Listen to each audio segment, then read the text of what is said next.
It's preparing to live stream YouTube Live. It should start any second now.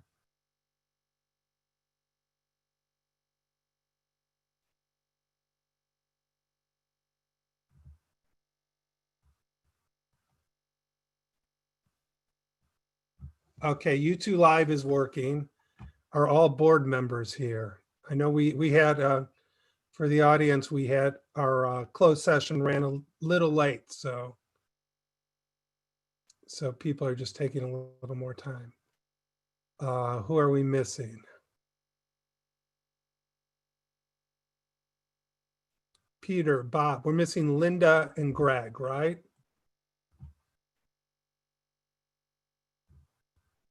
I found Greg.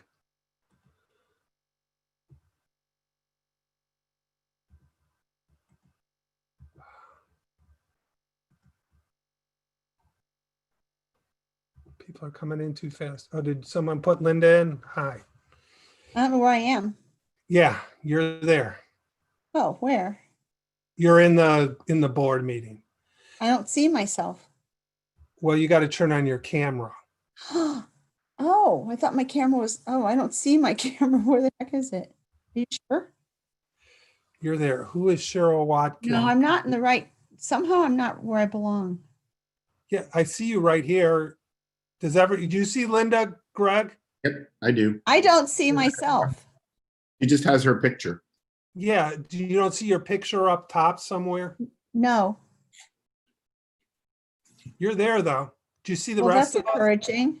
Linda, there's two screens and you need to just move to the right. I'll exit full screen. There you go. That's from yours. Okay, exited full screen. I'm still not here.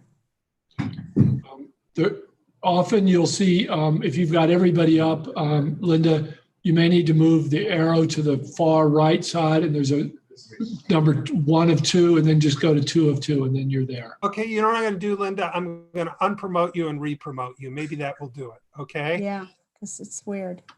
Yeah, so I'm going to move you back to, I got to find you though. On the bottom left, it's start video if she hasn't done that. She's in, No. it says have her video going. I don't think you have your video going, Linda. So you might say start. My video, okay, my video is not showing at the bottom of my screen. Where Bottom right, it should say stop video or start video. No, it's not there. I have a mute, a raise hand, and a leave. She's not showing as a participant here. Should I try to come back in? Yeah, come back in. Yeah, just I came in using the information that Charlene gave me. just try it again. Okay. Okay. Log out and try in. I'll leave and I'll try to come back. Okay. She doesn't have that button. Try twice one. So we're gonna, people watch, we're gonna be, because of a minor technical issue, we're gonna be delayed a couple minutes. So And have I already been added as an interpreter? now, what we're gonna do, Mr. Ramirez, is I'm gonna read the beginning thing, you'll translate it, then I'll add you as the interpreter. Perfect. That's right. Yeah. Okay, Thank you. thank you for doing that. Of course. You're welcome. Okay. Linda still isn't back in as a attendee. It was giving her, it was, Yeah, but what's giving him is a background machine. So Miss Chalkley, you have all the initial speakers in here? she had her screen somewhere, she just didn't. I'm not gonna run back up there. Yeah, she's going to run right up. Yeah, we should be fine to start. We need Linda. Go ahead and come back in.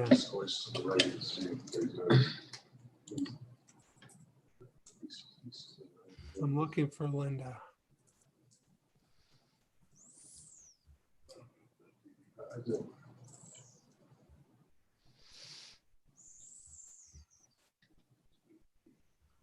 Jessica Rosenbaum should be in.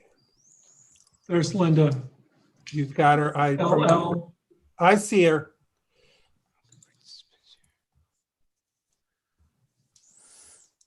Okay, Linda, we just promoted you to panelist. You see yourself. You have to unmute if I can.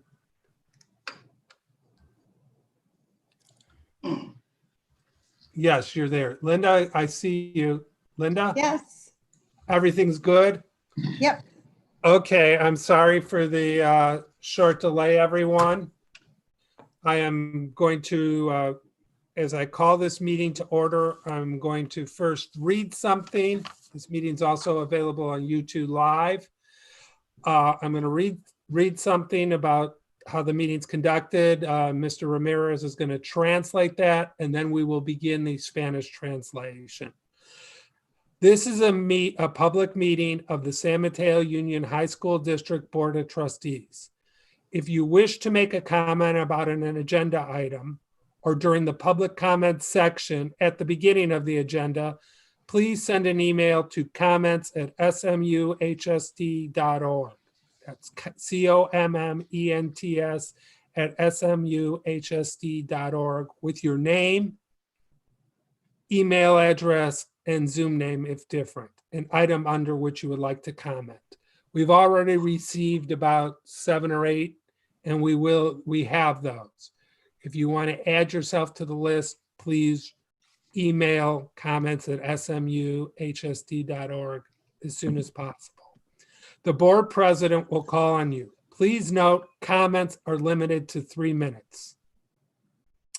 The board president may decrease the time allowed for public presentation depending on the topic and number of persons wishing to be heard. Currently, there's not that many, so I anticipate we will be allowing 3 minutes per topic. With that, Mr. Ramirez, please translate, and then I will enable ongoing translation. Muy buenas tardes, soy Armando Ramírez, soy el que va a estar interpretando en el idioma español. El señor Friedman menciona, está siendo también transmitido por YouTube en vivo. Cuando estemos a través de la reunión, si usted tiene algún comentario, puede ponerlo en comments, SMUHSD.org. Ahí mismo usted puede hacer su pregunta y se lo contestarán. Ahora las personas que van a hablar les van a dar 3 minutos en este momento. Una vez que me transmitan al salón de español, ustedes van a mirar un globito que está abajo de la pantalla. Si usted hace clic en ese globito, lo va a enviar al salón de introducción donde usted va a elegir el idioma español. Muchas gracias. Thank you, Mr. Friedman. Okay, I've started the interpretation. Now it says it's available. So we're coming back from closed session. First I'll do the roll call, then I'll report out a closed session. So Mr. Land. Present. Miss Lees Dwyer. Present. Mr. Hanley. You got to turn on your speaker to say present, your mic. Yes. And Mr. Griffin. Present. And our 2 student board members, Miss Yoon Present. and Miss Torian. Please. Brunian. I'm Torinian. present. Thank you. I'm so sorry. I'm going to report out from closed session. In closed session tonight, the board considered proposals submitted for the purchase of the Crestmark site. By a unanimous vote of the entire board, the board has selected D.R. Horton as the preferred entity with whom it will negotiate a purchase agreement. The board based this decision on several factors. D.R. Horton's offer for the property was the highest received. D.R. Horton is a nationally recognized home builder that has experience with the city of San Bruno. Additionally, the board based its decision on a board subcommittee's interviews of several of the entities who submitted proposals. The subcommittee identified D.R. Horton as well qualified to listen to the needs of the community and to propose a residential development that can be approved by the city of San Bruno. District staff, its real property consultants, and its legal counsel will commence negotiations of the terms of the purchase agreement, which will be returned to the board at a future meeting for consideration and possible approval. The terms of that agreement will be made publicly available. Okay, next is the Pledge of Allegiance. Dr. Skelly, will you please lead us? I pledge allegiance to the flag of the United States of America and to the republic for which it stands, one nation, under God, indivisible, with liberty and justice for all. Next are public or governing board comments. And we have three public comments that I'll take first.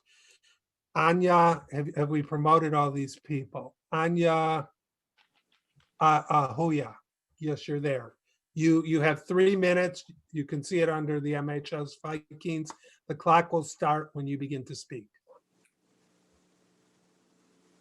All right. Hi, everybody. My name is Anya Ahuja. I am an alumni from Burlingame High School. And as you can probably tell, I'm not white. So I am actually here on behalf of Diversify Our Narrative, for which I am the chapter president. We are working towards mandating that every English class includes an author, includes a book written by an author of color. This is incredibly important, and as I said before, this is a mandate. It's not a suggestion or recommendation that you are to take. It's an actual mandate. This campaign is functioning all over America. It was started in California, but it's been spreading. And I'll have to tell you how important it is because this school board is all white, which isn't great, but it is how it is. So I'll just say that having representation in your English classes is incredibly important. Having representation in any school class is so important because I didn't have that. There are no books about Indians in my English class. There's no specific topic about how to deal with racial differences in the classrooms. And so throughout my education in Burlingame, I have definitely experienced some passive racism. It's definitely been a little it was not a little harmful. It was a lot harmful to my body image. I had struggled so much with accepting who I am, my culture, all because I lived in such a predominantly white neighborhood where I didn't see myself in other people. And so with Diversify Our Narrative, our goal is to get books written by authors of color so that our students can get familiar with the struggles that students of color face and people of color face all over America. I cannot tell you how important and how significant this is, especially in such a predominantly white neighborhood. We may tout ourselves as a very liberal, very left-wing sort of city, but I mean, I can tell you that there is still insidious racism all over the place. And one of the first steps in reducing that, in fighting that, is to get representation in our high school curriculum. So I really urge you to take action. There's a petition you can sign. I can drop that in the chat, I believe, if you are interested in looking at it. And yeah, awesome. Thank you guys. And I really appreciate your time. I'm sorry. Mr. Friedman, can I speak up? I know what you want to speak to. Okay, go on.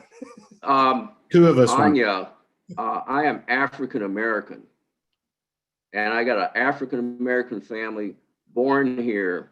Totally, people that do not understand African Americans come in all hues, and they speak all different types of languages. So I just want to set the record straight. I've been on the board 25 years. People may not look at me and realize, but most of the time when they talk to me, they quickly realize I'm African American. I would also like to. That. I definitely made a generalization there. You know what? And I think that's a very good point to make, because just because my last name is English and white doesn't, there's another half of my heritage, which is Mexican and Argentine. And I am a Latinx or a Hispanic or Latino, and I speak Spanish. And I really need you to know that that's important in my life, and it's important. My culture is important to me. So, but I really respect what you have to say. But again, please be aware that what you're saying and, and how it affects us, because just what you said affected me, just like you feel and you've talked about it. So I just want you to be aware of it, because you had something very strong and important to say.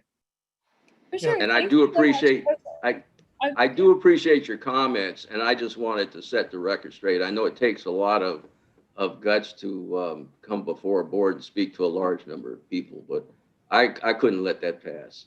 So No, yeah, thank you. no, you're totally in the right. I definitely just made like a quick glance around the little Zoom room and made an assumption, but thank you so much for correcting me. And I in no way meant to invalidate you or your, so yeah, sorry about that.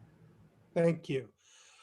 Okay, thank you for your insightful comments. We're going to move on. We have two more public comments. It's Joy Passamont-Henry and Celeste Henry. Who wants to speak first? I assume you're related. I can go first. Is that Joy who said Yes. that? Ms. Henry, you have 3 minutes from the time you start. The clock will start when you start speaking. Thank you. Good evening, Board President Friedman, Board of Trustees, Superintendent Skelly, Dr. Black, SMUHSD staff, and community members. My name is Joy Passamont-Henry. I'm a resident of Millbrae. My 2 eldest daughters graduated from Mills High School, and my youngest is 2 years away from her high school experience. Beginning in 2015, I served as PTO president for Mills High School for a period of 4 years. I am currently on the board of directors for the Millbrae Education Foundation. I am providing this background to you so you are all well aware that every action I take is carefully thought out, that my life outside of my professional career has been focused and dedicated on helping my community by uplifting our schools and districts however I can. On July 4th this year, I sent a letter via email to the district addressed specifically to Superintendent Skelly and Dr. Black. My letter was a complaint regarding a Mills High School teacher and their actions within the classroom, actions which left students feeling uncomfortable by this teacher's microaggressive and discriminatory behavior. On September 11th, I received a response back from an SMUHSD HR generalist. I provided 4 screenshots and a personal experience from my eldest daughter, Emma. The findings of the district were, and I quote, "The concern that the teacher said or did something that could be interpreted as racist is not sustained. I found no evidence or information to corroborate that the teacher made a racist statement or acted in a racist manner," end quote. Including my own letter to the district, there have been many complaints against this teacher all the way up until this very school year. Using a name like Charlie or Charles because they could not pronounce the student's given name is not okay. Calling someone out, assuming their ancestors were slaves, is not okay. Accountability isn't about putting anyone on the defensive or writing this issue off once a complaint has been addressed. I implore the Board of Trustees to be accountable and to hold their teachers accountable. We trust our students' education and well-being to you for a great period of their youth. Students should never have to walk in a classroom and be uncomfortable because of the color of their skin, how they look, or because they have a name that is difficult to pronounce. On behalf of the students and staff who share their experiences with me, I humbly and firmly request the district to not stand behind procedures and lengthy documents which could dismiss similar claims. Since this has gone on for years, this is not about one teacher at one school. This is about change in the district, which is necessary and overdue. Thank you for your time. Thank you. Now, Miss Celeste Henry, you have 3 minutes from the time you begin speaking. Thank you. Good evening, Board of Trustees, Dr. Scully, and all district employees. My name is Celeste Trinity Henry, and I'm a graduate. Okay, just pause it for a second. Okay. Can you speak now? Okay. Yeah, Let's sorry. start all over. Start the clock over, please. Wait, get it back to 3 minutes. Okay, go on. Thank you. Okay. Good evening, Board of Trustees, Dr. Scully, and all district employees. My name is Celeste Trinity Henry, and I'm a graduate of Mills High School in 2019. As noted by the previous speaker, my mother, the comments shared with the district were deemed insufficient because she purposely left off names. In a meeting last Friday, Dr. Skelly told us that the accused should have the right to face and address their accusers. Although the Sixth Amendment does state this clause, this is not a court case. And even the Sixth Amendment allows for limitation of confrontation. Again, like I said, this is not a court case. This is a situation where students are being subjected to emotionally harmful acts of microaggressive and racist behavior in a classroom setting. Dr. Skelly informed me that the freedom of speech is allowed in the classroom. However, after reviewing several court proceedings and civil rights references, K-12 teachers are limited in what they can and should say within the classroom since they are representative of the district. When I was at Mills, my classmates and friends had either experienced firsthand or heard stories of this teacher's microaggressive behavior. One of my classmates shared this comment with us, and my mom presented this in her letter. Quote, "The teacher said that slaves weren't treated that badly and oftentimes liked their conditions," end quote. The teacher said most former slaves just stayed where they were and kept their jobs. As a current college student who has studied American history in multiple classes, I know this isn't in any of history texts I've read. I'm a proud product of Mills High School. I have teachers and staff who have become my mentors and people I admire. They taught me to stand up for what I believe in and to advocate for myself and advocate for people who cannot speak for themselves. They taught me that accountability and action are important. Accountability isn't about district-wide training or posting complaint procedures in prominent places. Accountability is about addressing the issue head-on. When complaints span years and many students, action should be taken by the district, but not in a blanket fix. It should be specific, thoughtful, and incite positive permanent change. Classroom should never be a place in which any person feels lesser than who they are. It should never be a place where anyone says or insinuates any person was okay with being a slave. If current procedures and laws make it difficult to address issues regarding microaggressions, discrimination, and harassment of any kind, then something needs to change. I speak on behalf of former and current students of the San Mateo Union High School District, and we demand and should expect positive change from the people who literally hold our education in their hands. Thank you. Thank you. So let me make sure we have no more public comments on non-agenda items. We have plenty on agenda items, and I will call on those who have to speak on an agenda item when we get to that agenda item. But now we have public comments from members of the board. Mr. Land. Thank you, Mr. Friedman. I'm deeply moved by our speakers today, and being biracial and having to go through this in many different circumstances, it moves me to see that we have a lot to learn about racism. I just go back to some of the meetings that we were just at when we talked about Black Lives Matters.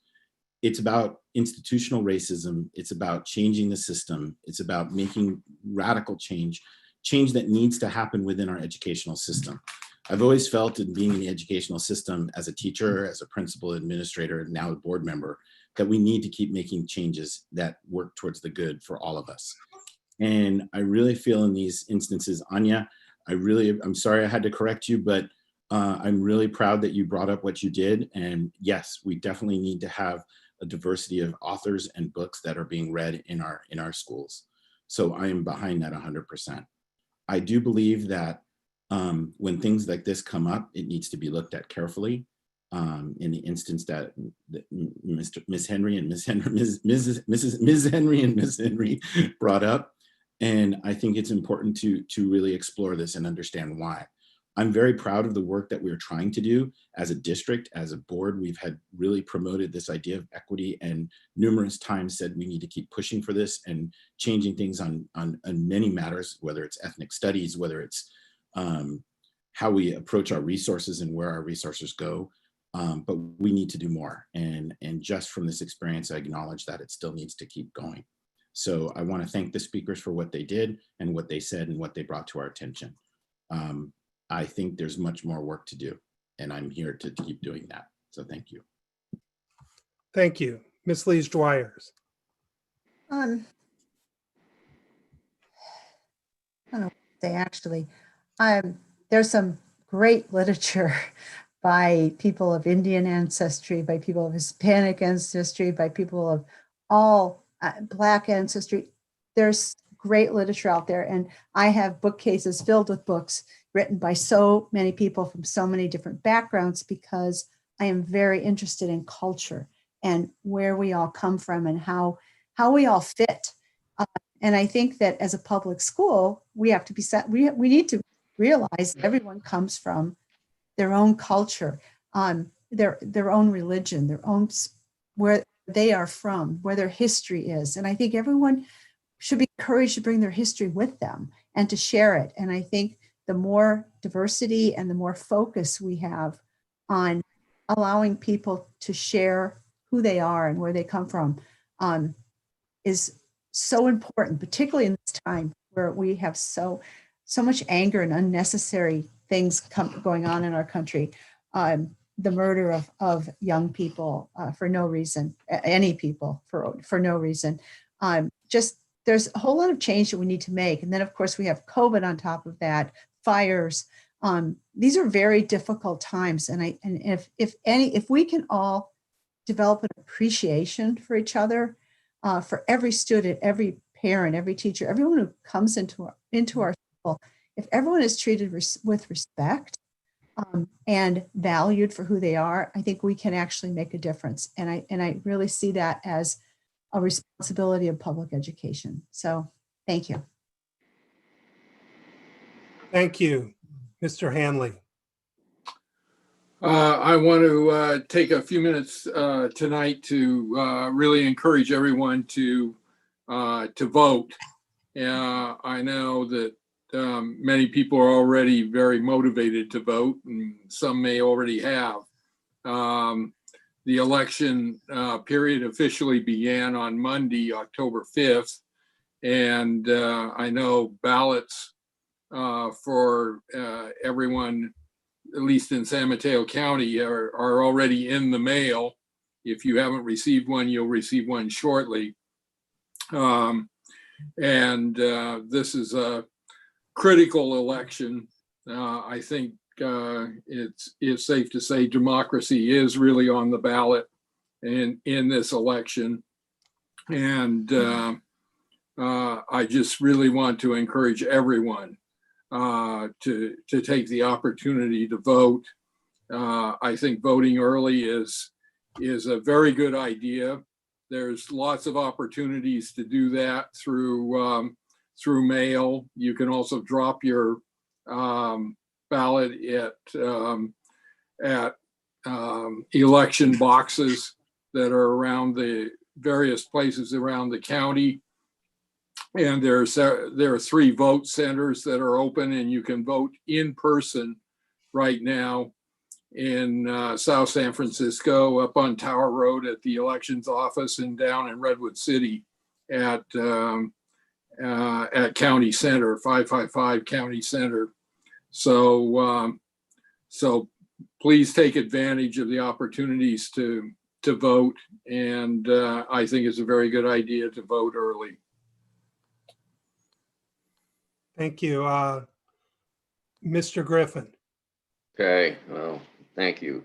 I think what I'm saying is, well, I know what I'm saying is appropriate, but given we have communications, I want to talk about the Hate at Schools Opportunities Lost Grand Jury Report. These are my own comments. The board has to respond, as does the actual administration. I read the 26-page report. I think it's a scathing indictment of hate acts, hate speech, and other demonstrations that are actually in our schools. There were 15 findings and 5 recommendations. I think the topic is in itself important, and I think there were some valid findings and some valid recommendations. While I think that the report methodology maybe wasn't perfect, the report does have value to everybody that resides in San Mateo County. And for those, is anyone surprised who has read the report as to the findings about hate crimes and hate speech and hateful acts within our school districts? Our schools represent a microcosm of our society. And we're seeing everything we see in school goes on out there in the real world. The attitudes and the views are not new. They've been there for a very long time. What is new is the social media and the internet, and perhaps some irresponsibility on people's part. Our problem in the schools needs to be fixed, but until we actually really improve and address the issue in society, we're not going to get rid of it. There's an interesting comment on page 5 of that report, and I'll just read it quickly. The protest, and they're talking about Black Lives Matters. The protests have forced many to recognize the systemic racism in the country. Systemic racism impacts life in San Mateo County for residents and is of concern and possibly should be investigated by a future grand jury. Unfortunately, it was beyond the scope of this report to proceed with a broader investigation into such issues. I sincerely hope they mean that, and I really want the grand jury to take that topic up. While they're looking at stuff, they need to follow up on racism here in the county. That's my comment. Mm-hmm. Thank you. So I was going to speak on something else, and I will, but I first want to touch on what Bob and Greg spoke to, because I think they are very much on track. Like Greg, I was also moved by our speakers. I know that there is, like Bob says, hate, racism, and prejudice in our community, and we can't deny that. I think a couple of our future speakers on a future agenda item are going to speak about anti-Semitism. As a longtime Burlingame resident and being Jewish, I know there is anti-Semitism in the community as I've experienced it. That said, I'm going to pivot. I only have 3 to 4 more meetings left on the board, and I've decided to push one item in those meetings: equity and the growing achievement gap. There are so many issues our district faces. This is the item I've decided to champion for my last few meetings. It is human nature to try to put a positive spin on our actions. To that end, we seem to be constantly hearing how effective our distance learning programs are. While we must congratulate our teachers and administrations and staff for their Herculean efforts to make distance learning as effective as possible, we also must recognize that it is an ineffective substitute for in-person learning. In particular, our at-risk students are being harmed the most by distance learning. The equity gap in our district is growing by leaps and bounds as long as we maintain only in distance learning. I can't leave this board and knowing that this district is following a direction that increases the equity gap and is not aggressively trying to reverse that direction. Our statistics and research have shown that at-risk students are not engaged with distance learning as more privileged students are. We must respond. We must get these at-risk students in safe classrooms with teachers. Otherwise, our achievement gap and equity gap will only grow. With recent modifications, with recent reductions in COVID cases in our county, region, and the state, this can be safely done. We can use masks, social distancing, COVID testing, and something very important came out in the last couple of days. The County Office of Education has signed a contract that we can piggyback, or that really is for us, to provide free COVID testing for teachers as often as we want, that we administered on campus, as well as COVID testing for students at a very, so we can have COVID testing, masks, social distancing, reduced class sizes and cohorts, and we can get these at-risk students in school in front of teachers and prevent the decline, prevent further achievement gap and equity issues, and equity becoming further apart. Science has shown that these actions will minimize the risk to teachers and staff. While the risk will be a little greater than distance learning if we bring students back, history has taught us that those who make social progress, such as what I'm calling for, closing the achievement gap, reducing inequities, history has taught us that those who do that take risks. Teachers and administrators and staff have spoken often about equity in classroom achievement, about closing the achievement, about increasing equity and closing the achievement gap. Now is the time to take action. And that's my comment. Oh, so I move on. We're moving on to communications from the Board of Trustees. Letter from the San Mateo Office of Education COVID-19 Operations Written Report and Adopted Budget. Does anyone want to comment on that from the board? Okay, item I2, the grand jury report. We're receiving it. We have 3 people who would like to comment. Jessica Rosenbaum, Elon Rosenbaum, and Natalie Delahunt. I'll let you speak in the order you wish. Who's going to speak first? I can go first if nobody else. Okay, Mr. Rosenbaum, you have 3 minutes. You can see the clock under MHS Vikings. So my main reason for speaking tonight is because even after this report, there still isn't a set of policies on the table to address the concerns.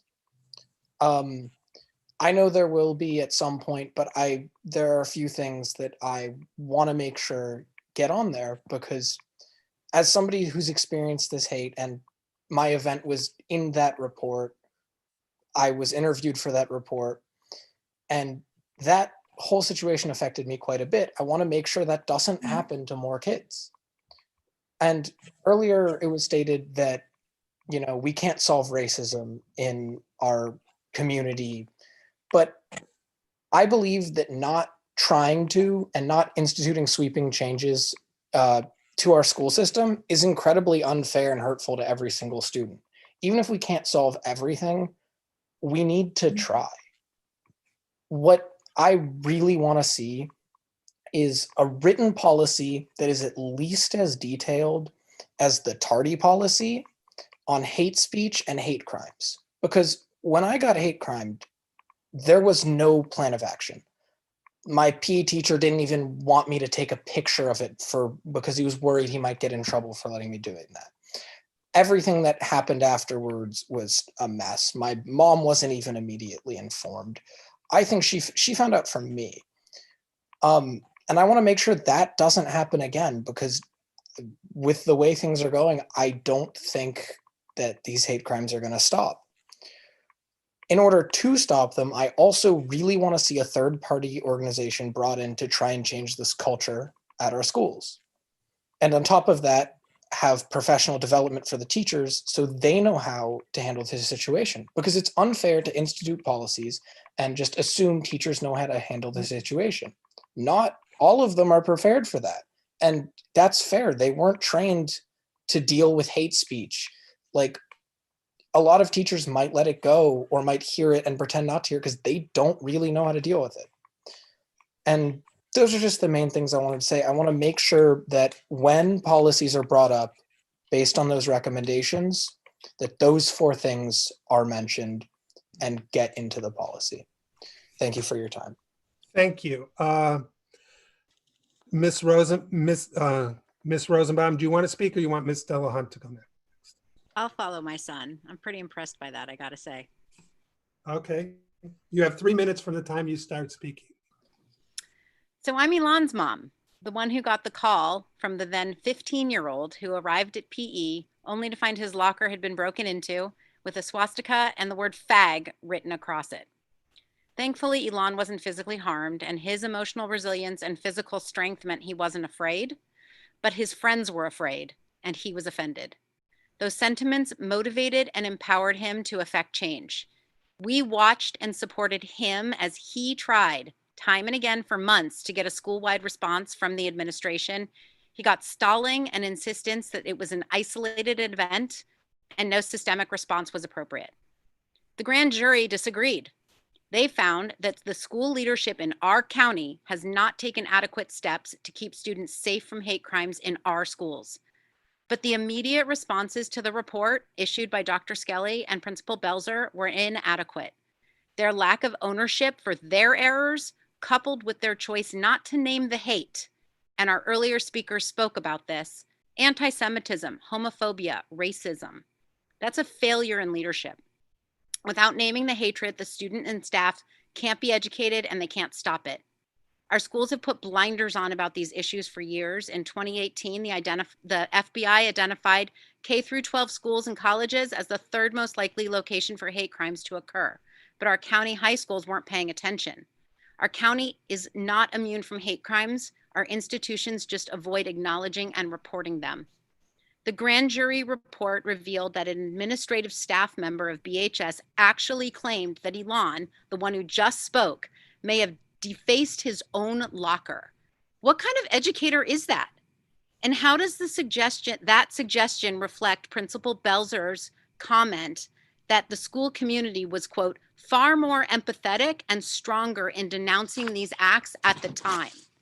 Elon's teachers weren't even notified.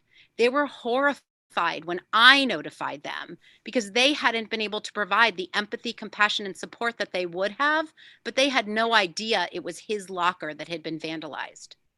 When Elon couldn't affect change by collaborating with the administration at BHS, he sought help from Dr. Skelly.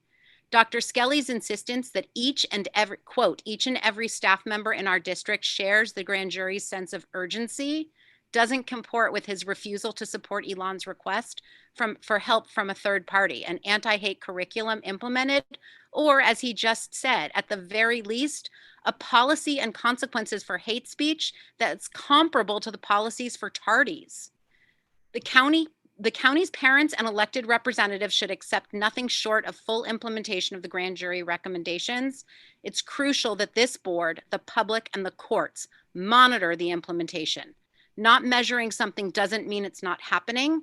It's crucial that the level of hate, Please wrap up your comments. who it is aimed toward, be measured on each and every campus, and that our administrators be held accountable.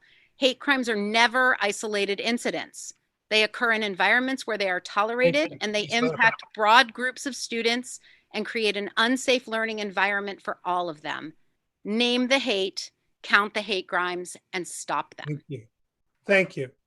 Thank you for your comments. Ms. Delahunt. Hi, my name is Natalie, and I'm a kindergarten first grade teacher in the Burlingame School District. Hi, Greg, nice to see you. So I am, just so you know, I've been working with the BSD School District on these issues. I had a list of things I was going to talk about, but I'm kind of switching gears here. So first of all, the grand jury report, I would really like to see the district come out with a statement sooner rather than later. It's been 13 days. You guys and ladies on the board and everything, you guys should have put something out sooner. You folks should have put something out already in writing to the community. I got something from Dr. Skelly. I got something from Paul Belzer. I also have a daughter at BHS, by the way. The board should be issuing a statement. I know there's something come up on the 20th, unity in community. I'm looking forward to that. I think the board is going to be involved, but I'd like to see a strong statement put out from the board listing action steps. I would like to know what is coming next. I'm going to talk quickly because I have a lot to say. The core lit program, the English lit program that the district has in the English department, I talked to this about with Mr. Belzer already. You have a fantastic, diverse core lit program in the district, but here's the problem. It is not being enforced. Anya had mentioned this earlier. A third of the books on that list are by BIPOC authors, but the teachers are not teaching them. My daughter, who's in her junior year at BHS, has not read enough diverse books. I was told she should be reading one BIPOC author a year. One is not enough. We are the global majority. We should be reading more than one a year. It should be 2 a year, if not more. We are not the minority. That is not the case anymore. 1 a year is not enough. Anya should feel represented. Representation matters. That's one of my points. When I heard what was going on at Mills, I wasn't going to talk about that. I am horrified by that, and everybody should be horrified. I was cringing on the screen. Everybody should be cringing. The fact that the teacher even used the word slaves is a huge red flag. We don't say slaves anymore. We say enslaved people. There's language being said that people are completely unaware of. I'm sorry, there are board members that said words that we don't say anymore. We don't actually say at-risk youth anymore or privileged populations. They're over-resourced and under-resourced communities. These are words that teachers need training on, admin needs training on, everybody needs training on.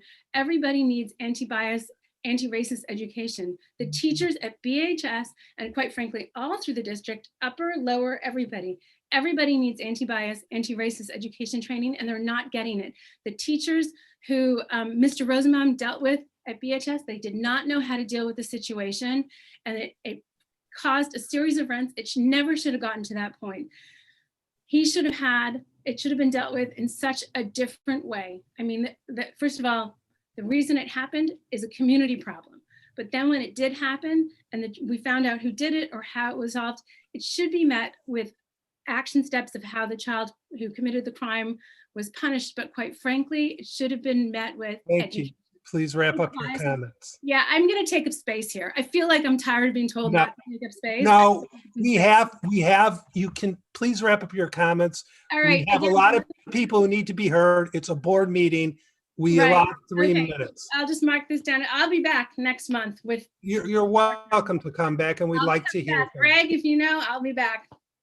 You're welcome to. Thank you for your comments. Taking up space. Okay.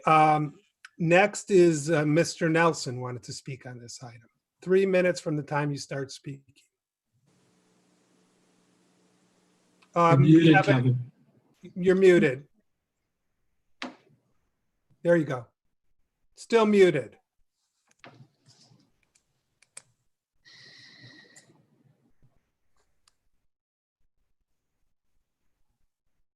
It's your microphone, not your, there you go. There we go.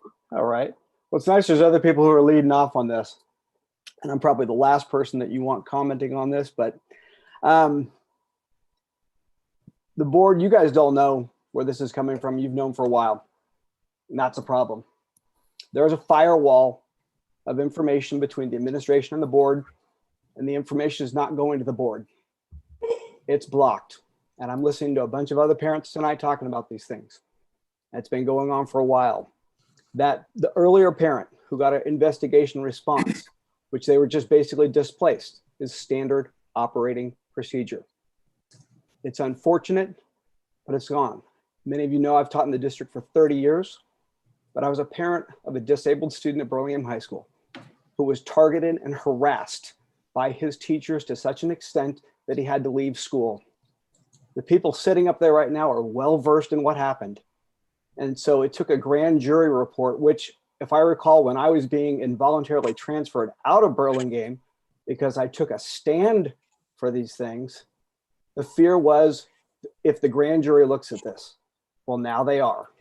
And so now it's in your hands. Everything I've heard tonight doesn't surprise me one bit. Not at all.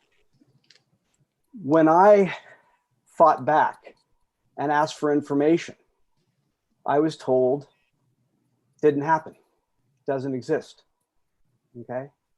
In February 2019, I filed a uniform complaint. A uniform complaint is what you file when there is a discrimination act. This is after the United States Office of Civil Rights was conducting investigations at Burlingame High School into these events, which were eventually made to go away. But when I asked for the names of who had filed aggressions against me as a parent, I was told, we can't tell you. We're not going to tell you. I just heard a parent say the superintendent told them that that person, that teacher, has a right to face their accusers. Well, what's it right now? I asked for the same thing. I argued then that the two people who came and made false reports to you were recipients of uniform complaints, and that's retaliation. And you buried it. And the board voted to bury it. I don't think I'm going to have to do anything in this. I think all the other parents are going to begin to handle this. You don't need to wait for the grand jury to do an investigation. The board can do their own. And I don't mean hiring some independent third-party investigator. That's not a third party. You need to hire a private law firm exactly like Palo Alto did, and you need to come in and you need to investigate what's going on. That's what these parents are asking for. That's what these kids are asking for. And that's what the taxpayers are asking for. It's not okay anymore. Thank you. I paid the price. Please wrap up your, okay, great. Thank you. Thank you, Mr. Nelson. This is an agenda item, so board members can respond if they want. Greg, did you want to respond? Yes. First of all, to the Rosenbaums and to, where did she go? Now, oh, you took Natalie off. Put the Rosenbaums off too. And Mr. Nelson. He's going away too, but that's, okay. Just no offense. I just wanted, no, I wanted to address what they had to say. I think it's important that we as a board make a statement. I think we've left it to the administration to do this. And I think it's our time to play a part. I think it's important. I think this is an important report that came out. And I think hate crime and all the things that were mentioned are something that needs to be addressed. I know being in education for so long, it's hard for us to come up with, and I think Elon brought it up, professional development. I know we've done that, but we need to do more. I think we need to do well beyond that. I think there's some policies that we need to look at as well. I also have some concerns about the statements that were made, and I have some doubts about things that have been said to me, and I'm starting to concern myself about that. Also, I believe that it goes beyond just the schools. We have to make this a community effort. We have to involve our partner districts. We have to involve the communities, and we need to address this because this is not just something that a high school district can address in 1 year or 2 years. This is institutional. This is systemic, and we need to make some alterations. And the only way we're going to do that is with a concerted effort. So this is not something small that we can just brush away. This is about racism, homophobia, anti-Semitism. These are things that we need to address, and it's our job. That's what education is supposed to be. So I'm really wanting to see some change, and I think we have made some efforts. I'm not going to say that we haven't. We've talked about bias. We've talked about equity. We've had, even the board has been educated in professional development that I think is very effective that the county has put together, but it's not enough. We need to keep going. Thank you. Ms. Lees Dwyer. Okay. I feel like I don't know enough. I feel like I need more information on the grand jury report because there were things that Ms. Rosenbaum said that I had not seen in print yet. So I would really like to know more details about who was interviewed, what happened, what they were looking at. I would really like more information on the report itself. And I don't know if the district has more information on it. I'd really like to have it because everyone who knows me, I like the details. I want to know everything. I remember the story about young Mr. Rosenbaum, and what a horrific experience for a student. And I think no student should have that experience. And it's our job to work with administration to make sure that something like that doesn't happen to another person. It's just purely wrong. On the day of the giant hate crime at Burlingame High School, and I say giant because there were like 13 walls with giant hateful messages on them. And this person hated everyone. It wasn't a one group. It was, you name it, and he hated it. And he defaced the property. And right before he did it during the night. And of course, kids were going to come into school and they were going to see that. And they're going to see their school defaced with really horrible sayings, things that were said on it. That day, I went with the superintendent to Rabbi Feder's office and met with him and talked about the situation. And he was organizing pastors and people to come to a meeting at the school with Principal Belzer. And I tell you the story because I think probably almost everyone on this call, except maybe the superintendent, knows about it. So it's had a very good meeting with the rabbi, and a representative from the Anti-Defamation League was there and talked to him, and he gave us more information. I went straight to the church that I go to and wanted to find a pastor to say, look, you have to be involved in this. We are a community. And as a district, we're a very large community. But at Burlingame on that day, we had to be a community. We had to reach out so that they could reach in because we needed everyone.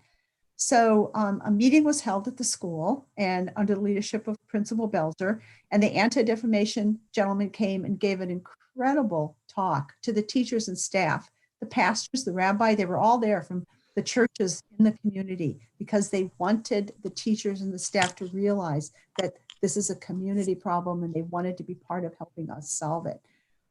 It was an incredible meeting. The tone in the room, the tenor of the speaker, the feelings, the discussion afterwards, everyone wanted to do something. It wasn't a rally by any means, but it was an opportunity for people to learn and to realize that hate exists and it exists in our midst. And we may go on about our little lives, but we need to do something. We can't let this happen. It's kind of too bad it took a crime like that.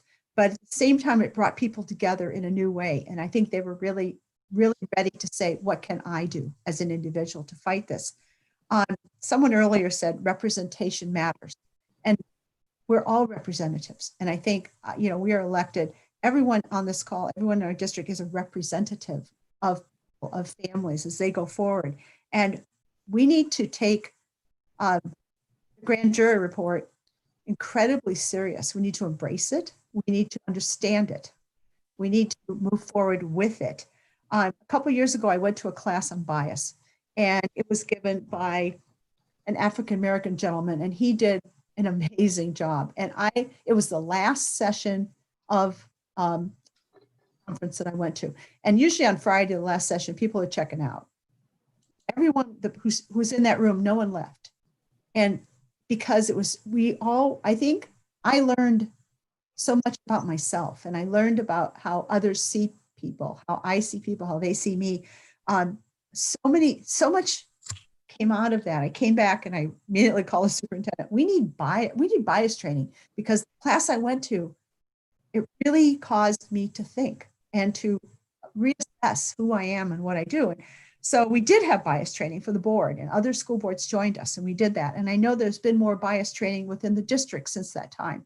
But training is training and living is living. And I think we need to live, and we need to live what we believe and what we want to have happen in our community and in our schools as part of the bigger communities, and encourage everyone to get involved, because I think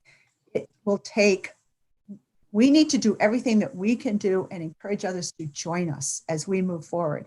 And I think I probably said too much, but I believe in this, and I want everything that we can do to be done, and I want more information. So thank you. Thank you, Mr. Hanley. Yeah, I certainly agree with the comments of my colleagues so far, and I don't think we certainly have not ignored this growing problem of hate in the community, and have made efforts to get bias training. You know, some of you that know me have known that I also work in Oakland and Richmond in the charter school community. I've done that, you know, since about 2005. And, you know, I've spent a lot of time in those communities and started charter schools over there in the Fruit Vale and in the Iron Triangle. And so I see, you know, bias firsthand with a lot of the families and a lot of the students that I work with in those communities. And, you know, I think doing that work also, along with the work that I do here on this board, certainly has educated me a lot over the years, of what families face, what students face in prejudice. It's very visible. It's very visible. And I'm certainly a better person for having done that work. And I think much more sensitive myself in the challenges that students face, and bias, hatred. And so we need to, you know, it's an ongoing problem. And unfortunately, the situation of the last recent years, I think has provoked the polarization in the society. We've had more hatred emerge in our society, and I think in our community everywhere. So we're going to take a serious look at this grand jury report, and we will be back with a response to it. But you know, we will take it very seriously. Mr. Griffin. Well, I think I made all the comments. I don't want to, you know, belabor the point, because I was concerned about it initially, so I've made my comments. Thank you. And I've made some comments too. I just wanted to add that, you know, in many of our communities, at least in the part of our community that I live in, there is no doubt that racism and different types of prejudice are institutional and systematic in our communities. Both, and as a school, we need to work with our populations to address this, as well as with our communities. And one example comes to mind that many of you might be aware of, others might not. About 3 or 4 years ago, and this is in the Burlingame High School community, is the Burlingame Country Club. It was suspended by the United States Tennis Association for 2 years for ongoing racist practices that took place in that country club. And this country club has members, has members whose families are students in our schools. This just demonstrates, this is just one thing that demonstrates the systematic racism and prejudice that's in our community. And we need to take the lead as a school district to work with our community to address this. This isn't something in Burlingame Country Club that happened 10 years ago. This happened 3 or 4 years ago. So we need to address this, even though, as I understand from longtime residents of the community, it's not something new at that country club. So there's bias throughout our community and schools, and I hope we as a school district can take the lead in addressing it. Thank you. Moving on, the consent agenda. We have to pull 2 items.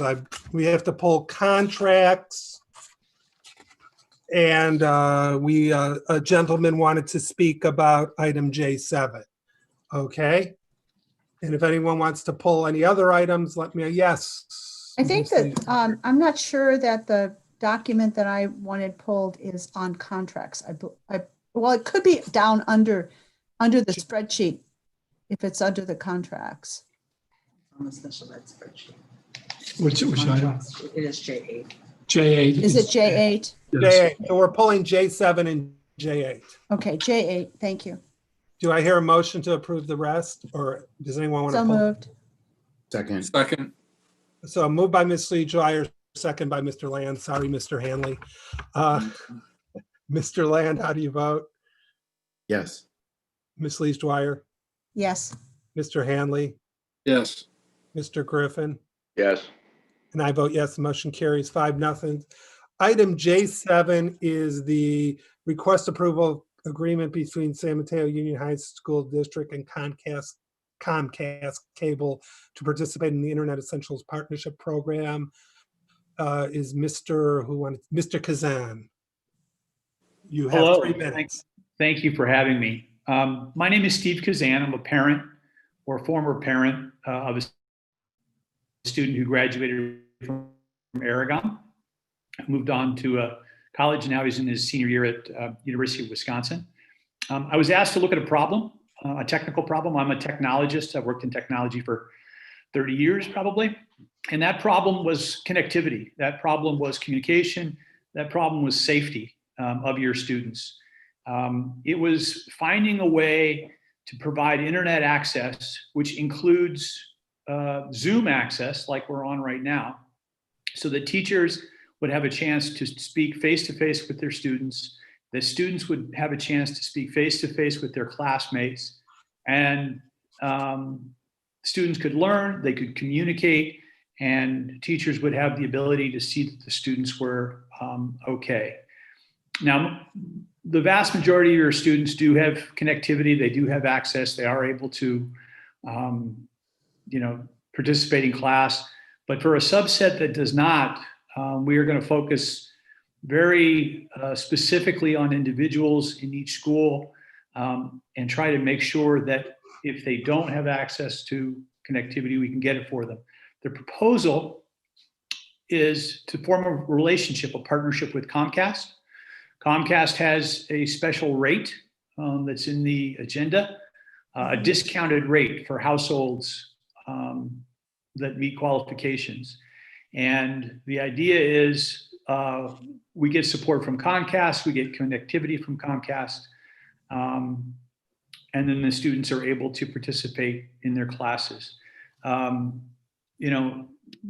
Mark Friedman talked about bridging the digital divide. This is one tool, one method of doing that. Does it replace in-person class? No, but it will allow face-to-face, but also access to the assets provided by the internet, the learning tools, the Khan Academies, the National Geographics, the Smithsonian's, all the great, deep, rich sources of learning would then be available to your students. So if there are any questions, I'm happy to address them now, but I'm working with a team of people within the district, Laura and Simon, and the FECs, SMUHSD, to make sure that we do this properly and we're effective in connecting these students. So with that, I'll stop and see if there are any questions. Does any board member have any questions for Mr. Kazan? So I just want to make a comment. Sure. I think this is wonderful work and I'm really excited about it. So thank you. I'll just say that. Thank you. Thank you, Steve. Sure. Thank you. And can I hear a motion? I make a motion to pass J7. Second. Motion by Mr. Land, second by Ms. Lee Dwyer. Mr. Land, how do you vote? Yes. Ms. Lee Dwyer? Yes. Mr. Hanley? Yes. Mr. Griffin? Yes. And I vote yes. The motion carries 5-0. Thank you, Mr. Kazan. Thank you. I appreciate it. Thanks for the time. Just before we move on to reports. J8. J8. Oh, J8, yes. Then I have Okay. something. Go on. So in make a J8, motion. I just move that we remove the one line item for $6,000 because that contract has not been approved yet. Okay, so approve J8 less that item. Is that your Yes. motion? Second. Okay, any discussion? See none. Motion by Ms. Lees Dwyer, second by Mr. Land. Mr. Land, how do you vote? Yes. Ms. Lees Dwyer, Yes. Mr. Hanley, Yes. Mr. Griffin. Yes. I vote yes, motion carries 5-0. And the little thing I was going to tell, I have 2 speakers on my list for items M1 and M2. One I think is a presenter and attorney. The other speaker is Donna Kasprowitz. We are going to pull items M1 and M2. Isn't that correct, Ms. Chalkley? So Yes, that's correct. So Ms. Kapperitz, if you're waiting to speak, the item's not going to come up. It will come back another time, at which time you were then very free to speak on the item. I'm sorry, I should have let you know that sooner. Item K1, report of the superintendent. Thank you very much, Mr. Friedman. Let's see. I want to start with some of the details of activities coming up. It was mentioned that we will have an event on October 20th at 6:30, put on by the Black Parents Association, as well as the district office, regarding a chance to listen and learn about ways that we can serve our African-American students and their families more effectively. Those invitations have gone out, and we're using Thought Exchange to run that event. We certainly encourage folks to come to that event. We are meeting on a regular basis, as the board knows. We have a meeting almost every other week at least, and sometimes every week. That's true coming up next week on the 15th at 5:30. We have our permanent status for teachers. That celebration will happen next week, and we look forward to that being the only item and a chance to celebrate those great teachers that we're bringing in. Parents and teachers have been informed that we will have on October 14th and October 28th, we will have days where many of our teachers will be teaching asynchronously, if you will. Other teachers will be having regular classes as they normally do on a Wednesday. We're excited about this possibility to give at least a little bit of a break for students as they go forward. But as we'll hear later on tonight, Wednesday schedules have been are well supported by many of our teachers and students. There was a discussion earlier about the literature curriculum that folks that we have in this district. I think it is some of the more diverse English literature that you'll find in many, many districts. But to Ms. Delahunt's comments, it's only as effective as the teacher use of that material. So that's a conversation that we'll continue to have. As the board approved the goals, social studies is another area that's working through those pieces. To create the kind of diverse agreement. We did review our English curriculum back, I believe it was in 2017 or 18, thanks to the hard work of the English department in our district, because they share the goals that have been brought forward by many of our speakers. I do want to make a few comments about some of the pieces here. We have begun to look at the grand jury report. There are pieces that are directives to all the districts in the county. Obviously, the grand jury recognizes what the board recognizes, and that is that these are community activities and we need to do more on them, both as a district and as a county. And we are dedicated to that work.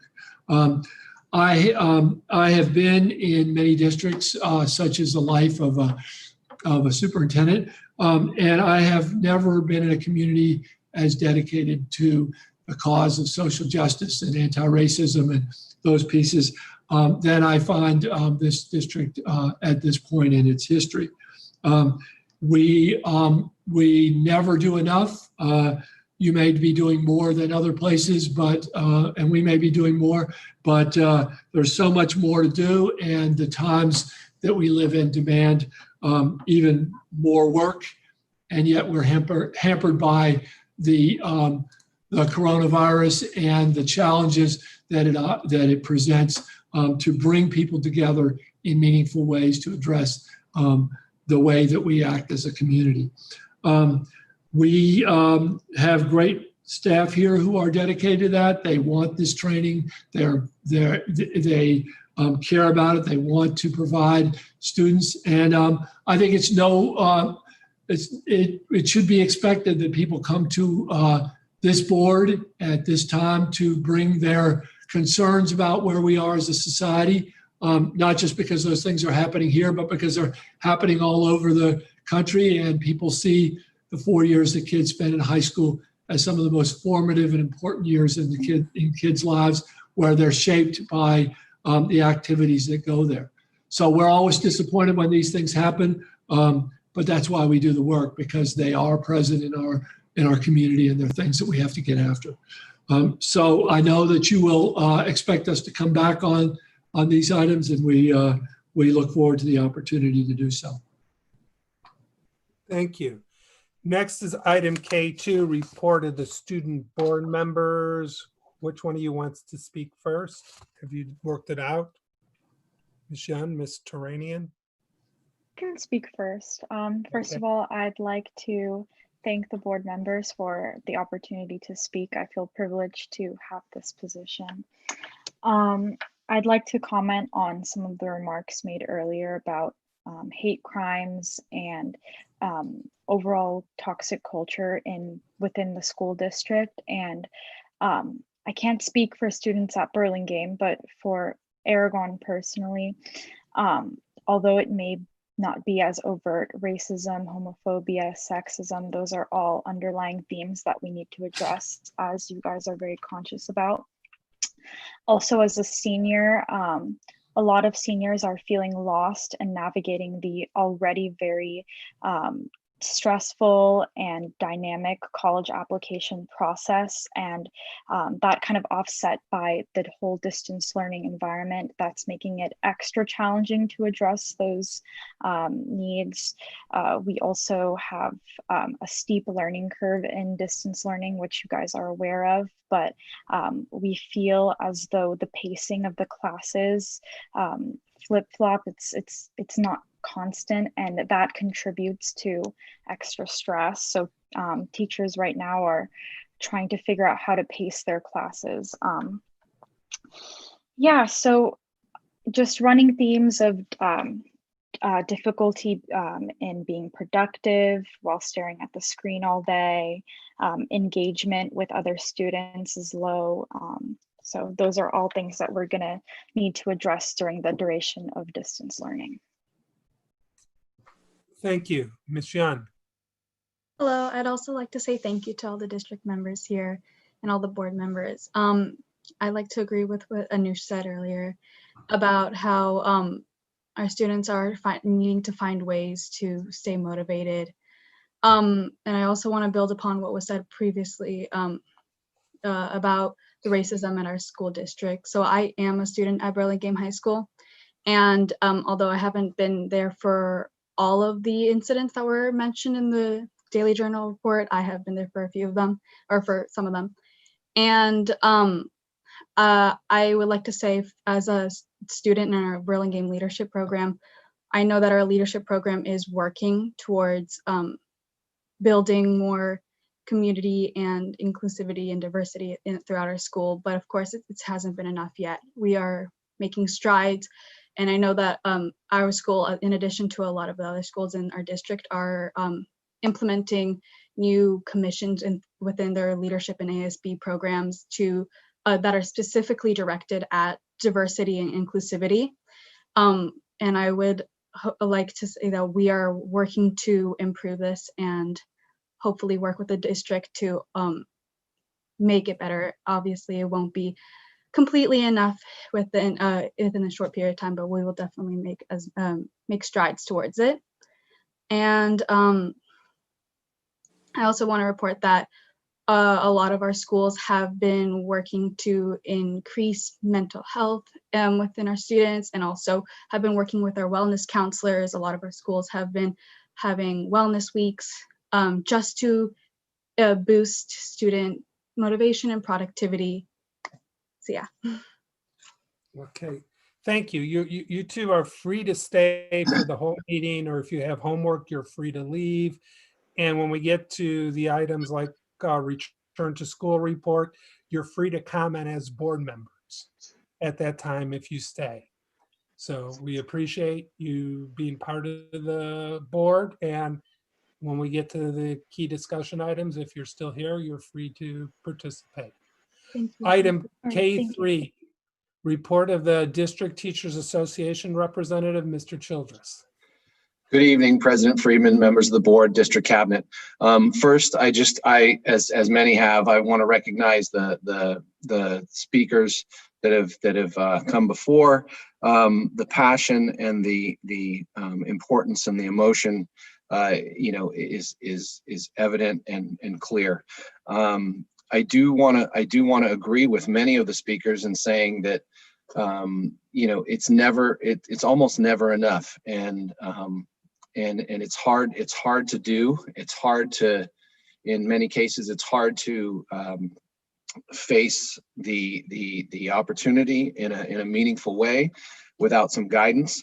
And I would recognize that all of the sites are involved in ongoing implicit bias training. All of the sites are using some of their PD time to talk about these things. Also, you've heard from the association vice president, Ms. Lauderdale, about our Black Lives Matter task force that is really focused on promoting, a systematic address of, concerns of BIPOC students, staff, and community. That task force contains not only teachers, but students and support from some site administrators as well. So there's a lot of work to be done, and we're trying to make strides. I do want to acknowledge that, we're moving in the right direction, but it's an ongoing effort, and it's really not ever going to be enough, but we need to keep doing the best that we can. I also want to recognize, piggyback on something Dr. Skelly mentioned about the flexibility of Wednesday, asynchronous Wednesdays.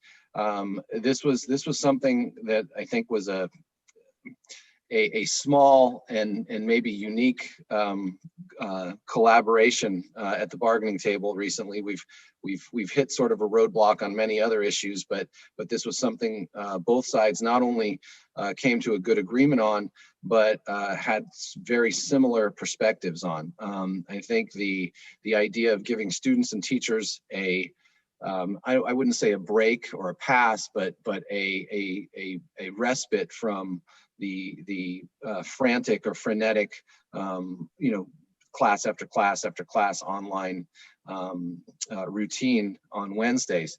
I think it's really important that both sides recognize that the teachers and students really had differing opinions on what they wanted from those Wednesdays. Some wanted wanted that break, but some, again, teachers and students wanted some continue synchronous learning, and I think this probably falls along the side of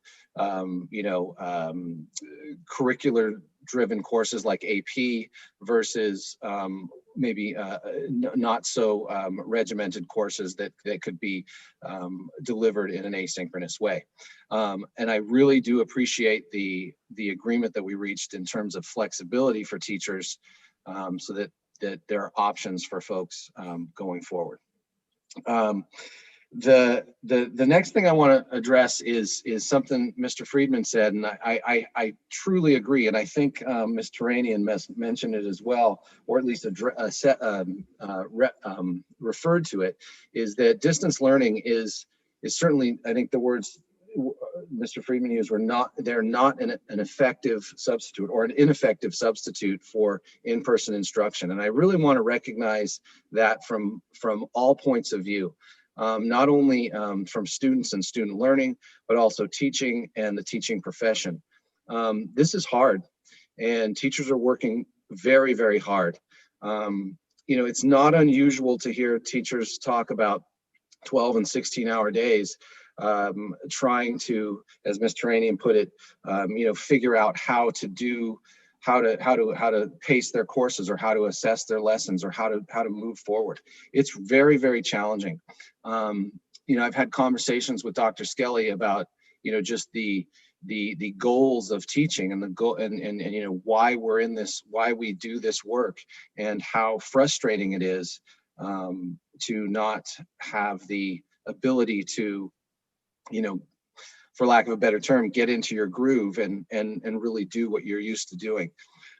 It's very challenging. That said, I don't believe the answer is at this time, you know, forcing normalcy, or what we might think of normalcy, into the system before it's safe. It's just simply not safe. You know, I really do believe that our efforts are better spent at this point, you know, finding some flexibility, finding resources that we can leverage to creatively focus on how we can address deficiencies in this environment. There's really no way that we can just flip a switch and bring people back in and be back at business as usual. I think there's going to be a transition phase. I mean, I think there's going to be a time where we need to figure out a way that we can do what is best for students while preserving the ability for teachers to provide the best learning environment for students. It's just simply, we need to be a little more creative than just, you know, going back to normal and saying we can flip a switch and do that. I agree. Mr. Friedman also mentioned the contract that the county office has signed with a third-party testing service. You know, and I think that's a great step in the right direction. You've heard me demand support from the county many times in meetings, and say that we need the county to really support us, that we're not testers, we're not medical experts. Unfortunate, and I concede it's a step in the right direction. However, if you read the agreement, it does not say that we have the ability to test as often as we want to. It simply does not say that. It says that the tests will be periodically spaced based on capacity, or based on what capacity permits. And I'm very concerned about relying on a third-party entity that is a for-profit institution that has going to have limited resources to rely on that support to keep our schools open. If their quote capacity runs out, do we just close down again? Do we tell the parents that it's not safe? I really have a hard time thinking that we can, as an institution, deliver on a promise to the community that it's safe because we're doing X, Y, and Z, when a third party is in control of how often we can do X, Y, and Z. So I think we need to be careful going forward. I think it's a good start. I think we need to look at how we can leverage, again, those resources to find a creative solution.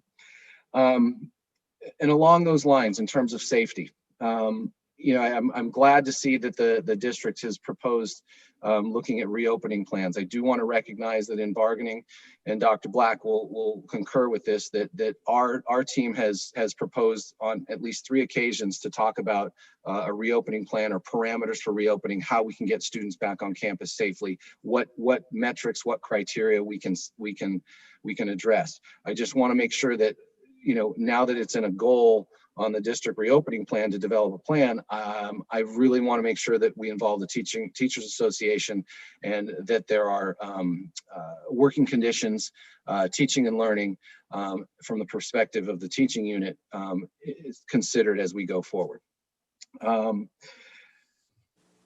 Okay, the topic the most immediate topic at hand is, in terms of safety, and Ms. Lauderdale mentioned it, I think, in a previous board meeting, is you know, the SAT test. And I just want to be clear that this is not, you all know me well enough that I sort of err on the side of caution and safety in this environment, but I do want to clearly state that this is not just my point of view. I'm hearing this from my membership. There's very significant concern about how and why we're administering this exam.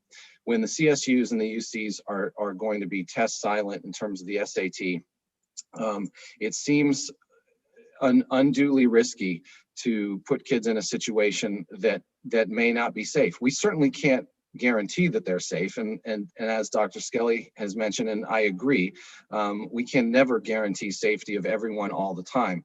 However, we're an institution that is responsible for promoting safety and health and the education of our community.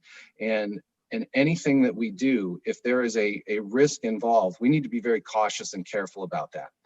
I know that the numbers are low, and the guidelines are I'm trying not to be too passive here. The guidelines are being addressed. That said, from the recent experience and recent observations of even the things that have happened in the nation's capital, I just don't think putting kids indoors for 4 hours at a time, regardless of whether they're distanced or whether there's masks or whether we can actually scientifically guarantee that the ventilation is adequate.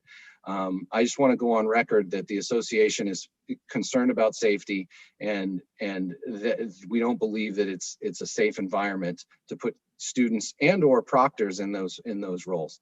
All of the learning pods have had students test. Well, I shouldn't say all. Sorry. Many of the learning pods have had issues where students have tested positive, and we haven't caught those cases coming into the buildings or coming into the learning environments. I think we just need to really be careful about, as an institution, suggesting that we're providing a safe environment when there's really no way that we know if that's true or not. Finally, I'll echo Mr. Hanley and just remind everybody to vote. Your ballots are there. They're on the way. Vote early and securely. It's extremely important. This is probably the most consequential election of I think probably everyone in this call's lifetime. I think it's extremely important that we have a high turnout, and whatever your views are, whatever your position is, exercise your civic duty, because it's probably more important now than ever. So thank you. Thank you. Next is the report of CSEA Chapter 519 Representative, Ms. Velez. There you are. You have to unmute yourself.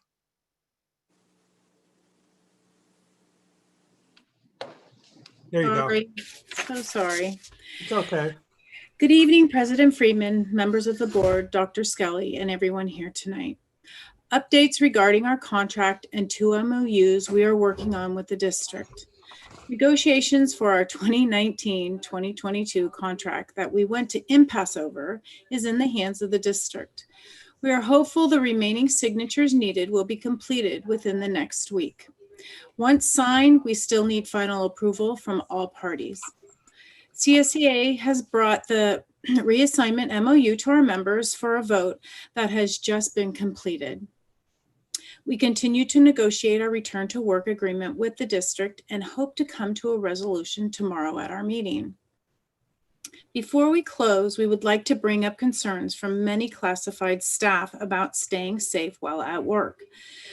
Not just once, but twice, the same classified member has been exposed to COVID while working in the learning pods and was consequently sent home to quarantine. This is a problem the district cannot control. Moving forward, what measures is the district going to keep our staff healthy? Now, I did hear President Friedman say a comment about testing available from the county. That's great. We hope the testing will be for all staff and students. So I'd like to thank you for your time, and you guys have a great evening. Thank you. And the last report is the report of the San Mateo Adult Schools Teachers Association representative. That's, I gotta find it on my list here, Miss Watkins. Yes, thank you very much to Superintendent Skelly, Dr. Black, and all of the board members and other esteemed people who are in the audience this evening. First, our student council report. This week, we had our virtual student council elections for the fall session. So a lot of effort went into the planning for this. So it included the recruitment of candidates, campaigning and putting their speeches online, and actual voting is being concluded this evening. And the announcement will be made next week by Director Angela Taylor. Report on our EL Civics and Curriculum units for education and jobs. Our EL Civics has been an important aspect of our program for a number of years. It provides an important funding source and the collection of data for reporting purposes. So this particular term, we are having 2 units on educational and study skills and work job interviews, very practical skills for our students. And career education. Starting this month, career education is offering an exciting new program, working in conjunction with the continuing education program at Cañada College. We're offering a new dispensing opticians training program. So this program provides students with the knowledge and skills they need to become board certified dispensing opticians. And other CTE programs we have include professional communications for business and beyond.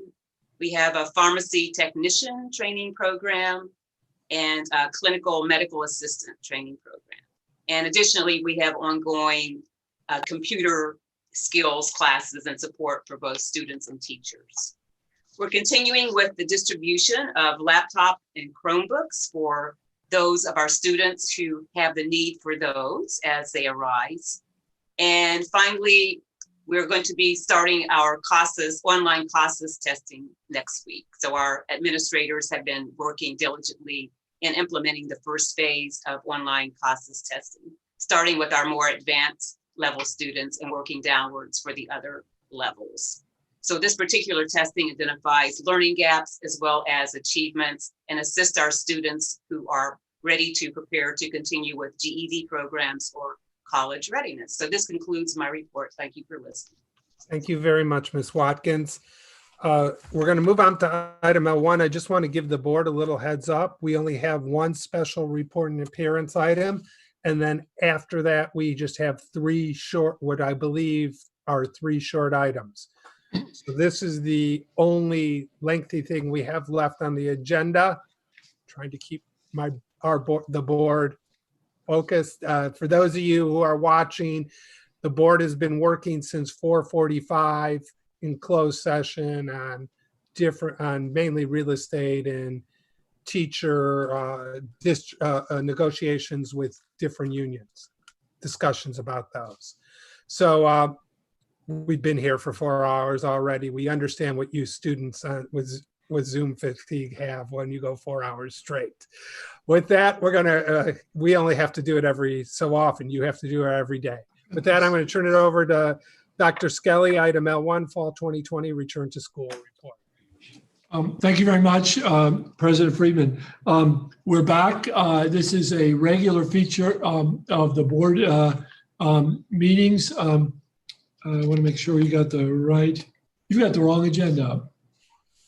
You've got the last report from yeah, it's September 24th. You need September 24th. I have October 10th. if you want it. Do you want me to share?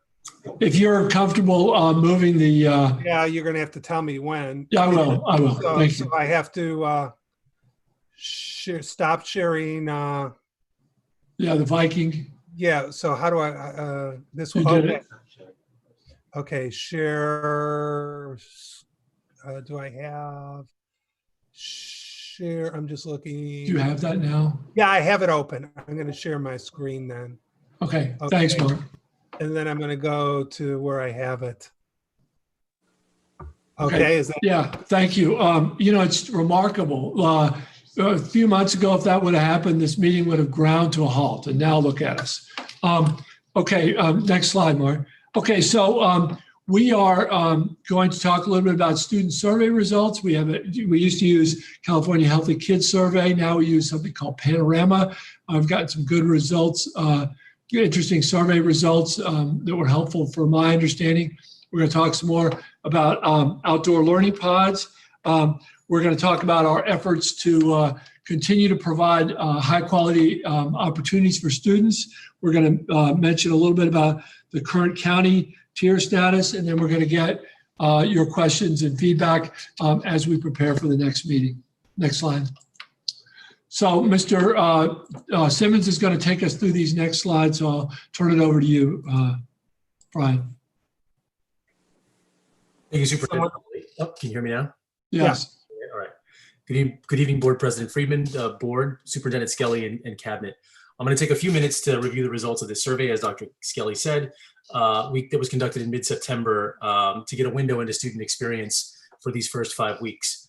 We'll review what's working for students, issues that need to be addressed, and how we plan to build on the things that are working and collectively address those issues that have come up. Next slide, please. Oops. No worries. So that's kind of an overview of the present. Yep, there you go.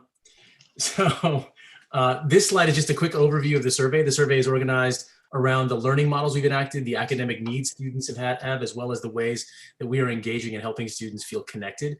As you can see here, the survey was administered from September 14th to September 23rd. So that was about the 5th and 6th week of school, and that about 3/4 of our students completed it. Next slide, please. Oh, you don't have the slide that I was hoping you'd have there. So let me just quickly tell you that I'll share with the board after this the demographics of the actual survey administration. So I'll say these just for I'll say a couple words about it. In general, students replied to this survey. We had, as I said, 75% of students reply or respond to the survey, and in general, across all our racial subgroups as well as our special populations, students replied at the rates in which they are actually represented in the district's demographics. With the exception of Latino students, they were either right on par with or within 1 percentage point of their representation. Latino students, about 30% of Latino students responded to the survey. Of the survey respondents, 30% of them were Latino, and about 33% of the students in the district are Latino. So that was the one group that was a little underreporting in terms of the relative size. Now I can talk a little bit about some of the affirmative feedback that we got from students. So in general, we received the two pieces I'll pull out of this are that the core tools that the district has invested in and supported teachers in using, Canvas and Zoom, were reported to be being used by our teachers. And that's great news because we've invested a lot of time, energy, and effort in the use of those common resources that really are our schools these days. Meanwhile, 84% of students feel like they are getting the kinds of assistance that they need from staff. I would pull that one out as well. The last piece there, I would say that 50% of students appreciate the Wednesday schedule was a little bit surprising to us because we'd gotten a lot of feedback from staff and from some students that Wednesdays, where we have every single class during that day, sort of 30-minute or 40-minute Zoom classes every day, that was a lot for students. There were a number of students that indicated that actually was a helpful schedule. So that's why we've got kind of these mixed results around our understanding of Wednesdays and this accommodation around it being a more flexible day. Next slide, please. And so this slide, I'll just jump over it really quickly and just say it's a word cloud of the words that came up in the most in one of the qualitative questions where we asked a free response from students. And these are the kinds of words that sort of popped up the most for students about what was going well. I would call out a couple things like breakout rooms, flex time, including Canvas and Zoom. Next slide, please. This slide summarizes some of the key issues and concerns that we pulled out of the data. There's more in that survey. It's a pretty rich back to school survey about kind of the specific program that we're offering right now. But I will quickly summarize them. I mean, as we've indicated previously, students are struggling with access, and it is disproportionately our historically underserved groups of students. Meanwhile, another area of concern is that students are not connecting with each other. And now that may be self-evident since they're not in school together and they are social creatures, and connecting them physically in space is really important. But it is something to note that only 15% of them say that they feel connected to other students. In addition, 40% of students overall indicated they have significant distractions at home. And that was across the board in terms of and it was a little higher percentage for our higher needs students. And then lastly, you can see that students are not taking as advantage of our support periods as we would have hoped, nor are they really enjoying online learning in this format. Next slide, please. And this is again another word cloud. These are some of the key terms that students indicated with high frequency about what were some of the challenges that they are facing in online learning. It should be noted that some of the same things that are going well are also things that are noted as being things that are hard about completing their work. So sometimes this information can be a little bit confounding. Next slide, please. So these last couple of slides are really related to how we plan to use these results to take action. Site administrators have reviewed the results earlier this week, and we are now using them they will use them with their respective teams to plan for school-wide activities and professional learning to address the common issues that came up. Meanwhile, there was also a question at the end of the survey where students could self-identify. It's called raise your hand, in need of support. You can see that the breakdown here for how those requests came in. I will say that the college and career support needs were almost all seniors, right? Requesting support for their senior applications and whatnot. The individual students have been shared with sites, and the wellness, school counseling, and intervention teams at each of our school sites will follow up with these students individually in alignment with our other intervention protocols. Next slide, please. So again, I've already referenced the professional learning that was sort of prompted by this. We also are going to be investigating a potential laptop purchase for some of our students. One of the issues that's come up is that our Chromebooks are struggling with kind of the weight of the multitasking that we're asking them to do. And so it's come up as one potential solution to that is to invest in some laptops on top of our Chromebooks. We're still investigating that. And then lastly, the second piece of that was also really promoting and supporting our students to get connected to the program you heard about earlier in the contracts part of the agenda around the Internet Essentials program with Comcast. We also will be, just to follow up on this, we will have kind of a more traditional Healthy Kids-like survey that we'll be implementing toward the end of October, early November. And we'll get a report to you all in November about kind of how students' social emotional well-being is going more directly. And we plan to, each of the sites, we've used some of our CARES Act money, that's the resources that have come from the federal government. We've apportioned grants to school sites to create student engagement outreach and academic support plans, kind of building out what are our traditional after-school tutoring programs with a much more robust set of resources to help sites kind of create site-based plans for addressing the needs of student engagement needs as well as their academic support needs. And I don't know, Dr. Scully, if you want to stop here and ask questions or if we want to keep moving ahead. Well, why don't you stop and then we can ask if there are any questions, and then if not, I can go on to the next part. It's hard for me to see any board members when we're on this. Is there? I see Greg's hand up. Greg. I'll go. There was an email from Amy Johnston about this and about some comments that she made. And I just want to make sure that it's noted that there were some concerns about how we outreached and that it was an opt-in kind of survey. I think the survey has merit and I appreciate it. I just think with all surveys and all things that we do, we have to take everything with a grain of salt. And I think it's important. Some of the takeaways, I'm really impressed with the idea of coming up with a plan and using CARE monies to really work on engagement. I think that's awesome. When you look at the issues and concerns, it's very obvious that this is where our work needs to be, talking about making sure that ongoing tech support is happening, just handing them out the hotspots and making sure that they have their Chromebooks is not enough. Sometimes we're gonna have to rotate. I've had a lot of experience with this. We've had 2 or 3 laptops change over and it's an investment that we have to make. So I wanna make sure that that IT department does something with that at this ongoing situation. When we deal with not connecting with each other, I think that is something that I think it's almost linear of how we think. We start with, let's make sure that the kids are engaged with the teacher in the class, but then what about breakout rooms and working with each other and how do we connect? What about how are clubs happening? If there is clubs, how can, there's, everyone says they're, high school students are social animals. Well, we have to figure out a way to connect with them. We were talking earlier about athletics and how the football team's connecting and wrestling teams connecting, and that's awesome. I just think there's more to be done in this area. How can other kids get connected in what they think is important? So again, taking lessons from the issues that are concerning.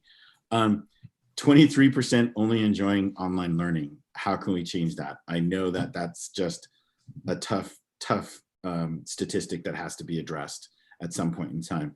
I do appreciate the work and the questions. So it really is just kind of a comment rather than any questions. Thank you. I will just quickly say that we did do, to comment on to respond to the Ms. Johnstone's issues. All schools, had it compulsory during a period. When we plan on our goal is to have 85% of students doing it on our next round of surveys, the SEL surveys. And it was compulsory. One school didn't do it that way, and they will do it that way in the future. Does anyone else wish to comment? Speak up. Okay. I'd like to comment if, or sorry. That's okay. Brian, were you aware of the email from Amy Johnstone? Have you seen it? I have seen it. Okay, good. Because I think that, she makes some good points, and it's good that someone who is involved in developing surveys and working with them is able to address her concerns. The only other comment that I'll make, because Greg made a lot of good ones, is that I'm really glad that the sites are getting funds to do things that they need to do through the CARES Act, because I think it's hard for everything to be so district focused when each site does have individuals that have specific needs that they can work to help them. So I'm really glad to see that funding go out. Thank you. So there you go, Anish. Who wanted to comment, Ms. Yoon or Ms. Torrieri? I'd like to comment if possible. I'd like to address the data point about 50% of students appreciating the Wednesday schedule. I think to conflate appreciation for the Wednesday schedule with the lack of need for asynchronous learning would be a misrepresentation of the data, and here's why. Contentness is relative to a full day of learning. Shorter days do sound more appealing, but the overarching issue isn't only the Wednesday schedule itself, and I think that's lost here. It's the incredibly rapid pacing that leaves students confused and behind. Also, Mr. Hanley, I know you mentioned last meeting that reducing instructional hours would put students at a disadvantage. I think that the true disadvantage is that students simply do not have the bandwidth to stay on top of the information that's given to them. What's the purpose of extra instructional hours if students aren't registering the information that's given to them during those hours? I'd like to commend the board for the 2 asynchronous days that have been proposed. If this pattern is continued throughout the duration of synchronous learning, I think that would be a major win for students all across the district. So that's my comment. Thanks. Do we hear Mr. Hanley or Mr. Griffin? Do you wish to comment? Yeah, just quickly, my colleagues commented on the survey. We were talking earlier about incenting people with Starbucks cards. I think it's really important that we get maximum participation, and maybe a Starbucks card at the end of the survey, some sort of access would get us better turnout. I mean, because it's a little deal, but getting as much of the population to give us feedback on this, it only helps us. So, I mean, it could be the piece we're trying to address is the responses from people who aren't actually responding. So we can't gauge what's going on. Did you want to say something, Mr. Hanley? You and me still have to speak. No, I don't really have it. I don't really have anything much to add. No, I don't really have anything more to add right now. And all I'll add is, when I looked at this data, I see the same things we saw last week and we've been talking about, which is there are students who we need to get some sort of face-to-face learning in session in a safe manner. And it's very important that we got to move safely, slowly, but just to rely 100% on distance learning will fail many of our students. And this data shows that out. Okay, are we ready to go on? Yes, I got to do that too, don't I? Yes, you do. Okay, so I'm going to talk a little bit about how do we bring students back. And I want to raise two things. One is that everybody wants to bring kids back onto campus. And the second is that this is damn hard. So we'll go through that and we'll describe a little bit. And I'm taking this on for all the principals. The data that you have here is theirs. And I'm not going to spend a whole bunch of time on each slide. I do want to just go through some of them, though.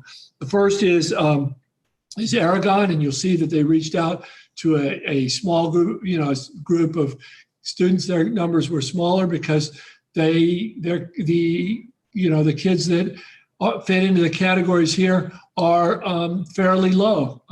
I've been over and visited their learning pods. It's going well. It's well supervised, but there's not much interaction between students and each other.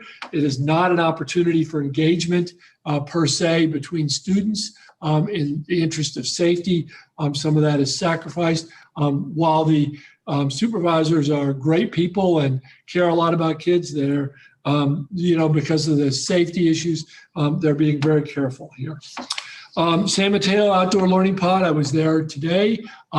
They have started in the populations at Hillsdale, Cappuccino, and San Mateo. Often when we test students as part of the Stanford van or in preparation for opening the pod, we have found that there are students who have COVID when they are tested. And there was a comment made about exposure.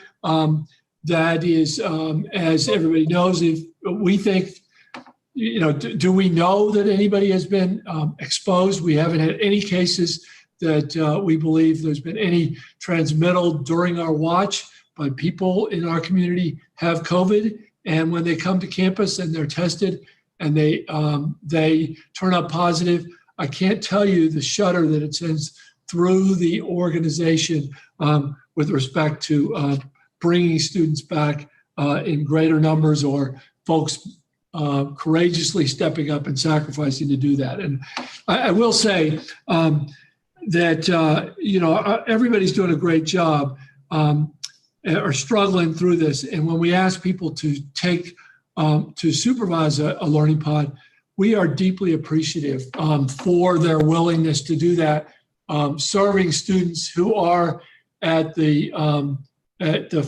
farthest from educational equity, and they're the ones who need our services the most, and they're the ones who are most likely to have the virus, those students. So I do want to make a shout out for that.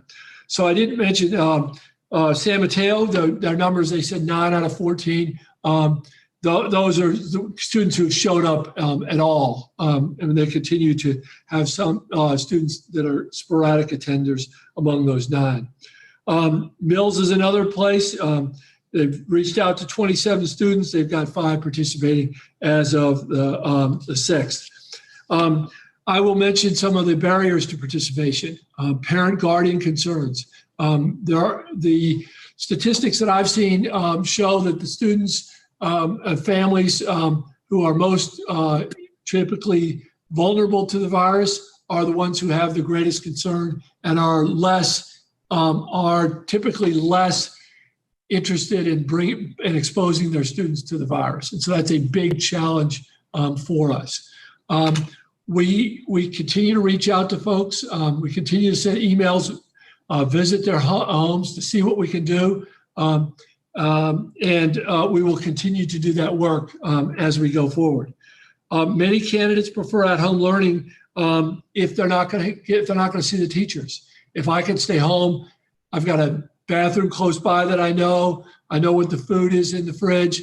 I know, just a whole variety of things. Being at home is a better environment for me to learn, and rather than sitting outside on mornings when it's cold and it's outside, rather than being in the warmth of your own home.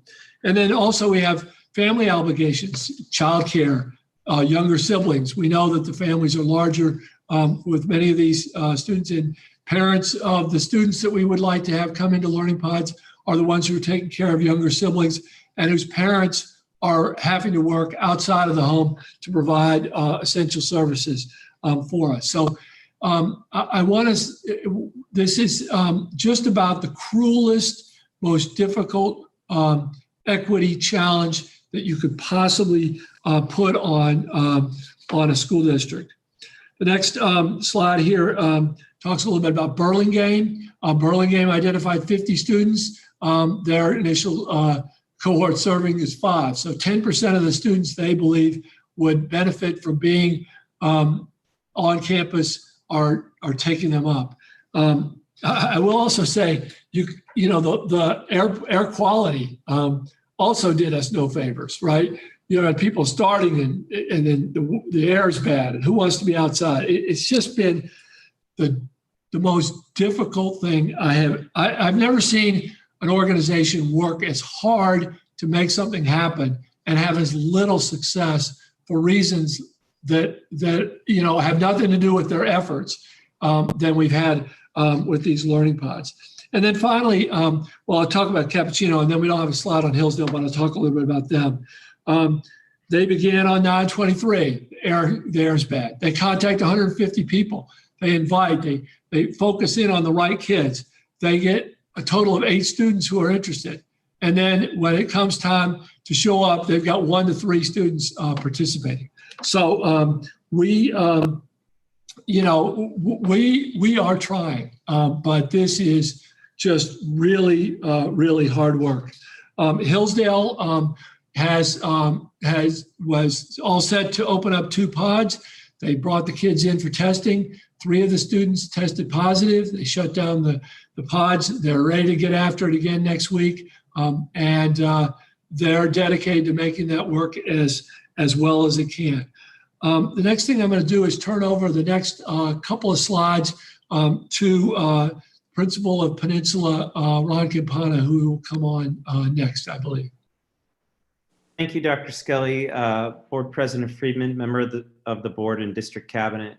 So we started this week and we had to postpone for a number of reasons, obviously with air quality, but the process to get the pods are a little bit different for us. First off, we identified kids who were not communicating at all with the school, meaning that it wasn't just that they weren't attending classes. We were doing outreach from our teachers to our support staff, and the students were just basically, there was no contact. And so we created a list of 30 kids. We personally hand-delivered the letters, which took time, almost like a subpoena, but not quite. Made sure that they're aware of why we were there. We're able to get in touch with about 90% of the families. And then out of those results, which, you know, the first question we always ask is, are you okay? Are you safe? And for a lot of the families, you can imagine what the answers are, and we've heard some of them already, but food and basic needs being met is a big concern. Out of the number, we've had really good success. And I think that's a commitment to the staff with our outreach, as well as our personal delivery. We've been using vans and going out in the community. And so out of our total number, we've had about 80% of these kids reconnect with the school. So it puts us at about 24 out of the 30 kids. And granted, we're only, you know, the first week in, but the numbers have held steady for the week. And the other piece is, you know, not all the kids have come to the site. We've had about 14 out of the 30, but there was an 8 additional. And part of it was when we did the outreach was making sure, you know, what do they need? And some of the kids, similar to the other schools, didn't want to come to the sites, and we respect that. I think it's, again, the flavor of it is how can you support the families first and then meet their academic needs. And so we've had great response. We do a lot of caravan out in the community as far as kind of potentially the geek squad, if you want to call it. We bring remote devices and Wi-Fi if needed. Food services, Sonia Gonzalez, who works in our food, we provide food out in the community for a week's worth of food. The kids on the campus, we put them in pods alternating days. That's been very successful as far as the kids being embracing it. I would say out of all the kids that have been to the school, not one of them has fought the idea of being there. A lot of the similar reasons for the other, you know, hoping to see more staff, but also being very much understanding of why they can't. We did today, we're gonna do about 3 times every 2 weeks testing. So one of our pods got tested today as well as the staff. We hope to increase that number of how often testing is. The pods are created right now for 2-week periods. And part of that is we have to be very deliberate in how we do this process. I mentioned before, our staff help identify the kids. It takes time to get the letters out, but we also have to organize with transportation. And transportation's been great, but when you're organizing specific spots for certain kids, that takes a lot of planning. And so this is our first group of pods. It'll go through the 16th. If the students do well, as they seem to be right now, they either have the choice to go back and work from home or continue attending from the pods. And then we're going to be looking at the next group of kids. But we basically took our bottom 25%. And I can safely say, as we approach Friday of the first week, our average attendance prior to this was 71%. And now our average attendance as a school is 80%. And so the numbers are really good. And, you know, just the one piece going back to, you go, well, how does it 80% when you saw that slide a couple weeks ago by period? I think we need to understand that our school, the kids, the amount of classes they see in a week is 40% more than the comprehensive schools, as far as just class meeting with teachers. And so if a kid misses a class, there's a higher rate that's going to go up. That is pretty much the overall layout of how we did it. Did you, Dr. Scully, did you want me to speak to this, or did you want to come back? No, I'll go on. I'll take over. Thank you. So I just want to these takeaways are here. I do want to emphasize that we have no positive COVID cases that we can point to that were a result of spread between students and staff to staff, anything like that. And so, you know, to the point of safety, I think that if anything, our district has created a safe environment because we are testing students who would never have been tested before. And so that, I think, then the county shifts into gear and you know, goes to families and investigates and tries to slow down the spread. And I think that's something that we're continuing to do no matter what goes on here. So the next slide is our improvement activities. We go to the next slide. There's nothing more frustrating in a learning environment than not having solid internet access. If anybody gets on a call in Zoom and is not effective or not heard, it's discouraging for that person, and it's discouraging for the family. And you can imagine what it's like for folks when they can't do that. So we think Internet Essentials has a possibility to help us a lot. It's not a silver bullet, and it's going to be tough, grinding work, reaching out to each family to do this work. The Internet Essentials is making it, Comcast is making it easier, but it's still going to be hard work for us to do that. We got to continue to encourage families to come on campus, right? Even if you're not feeling safe, we need to build confidence there. And we've talked a lot about engagement here. You know, I think the kids that are participating in athletics feel like they're getting water in a desert. And they're just so hungry for any kind of engagement that we have. And I know our activities directors are working really hard there, but we have to continue to find ways to provide engagement opportunities for students. And as much as those can be in person, we should do that because it's the way we're gonna make it through this year. I think Sarah Devaney is here to do the next slide. If not, I'm going to ask you to do that, Kirk.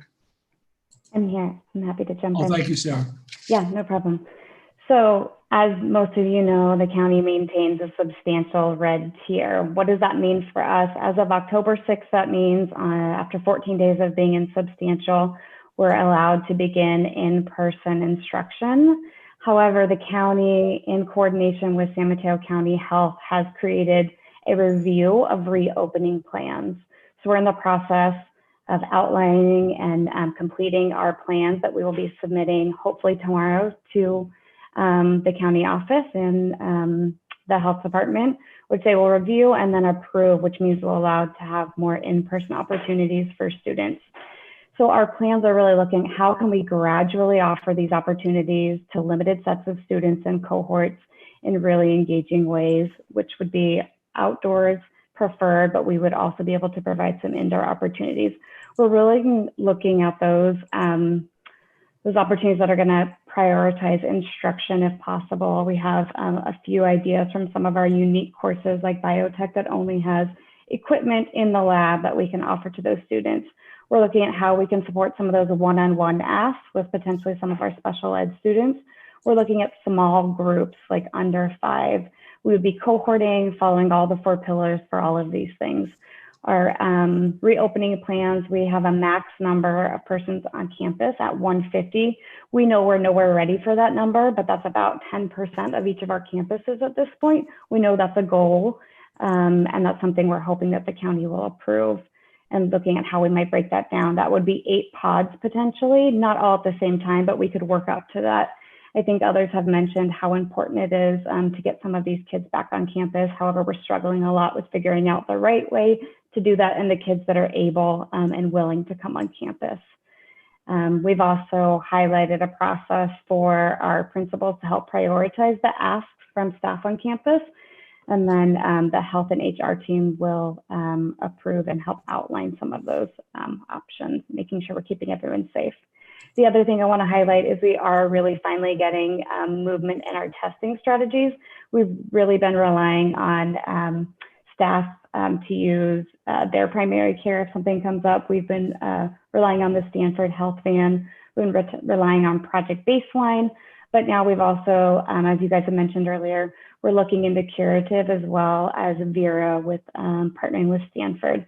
And I'm really hopeful about some of these opportunities and the ability to test on campus with our students and staff more frequently. So that's where we are. Thanks very much. Okay, next slide. So right now, as is typical, we want your feedback. And then as this goes, we always have a chance to talk about what you want to hear about next meeting. The thoughts that we had on those were preliminary thinking on spring semester planning. We need to start looking at that. And I don't know if October 22nd is the right day for that, or we should wait till November. Boy, that's going to be a hard conversation and lots of work there.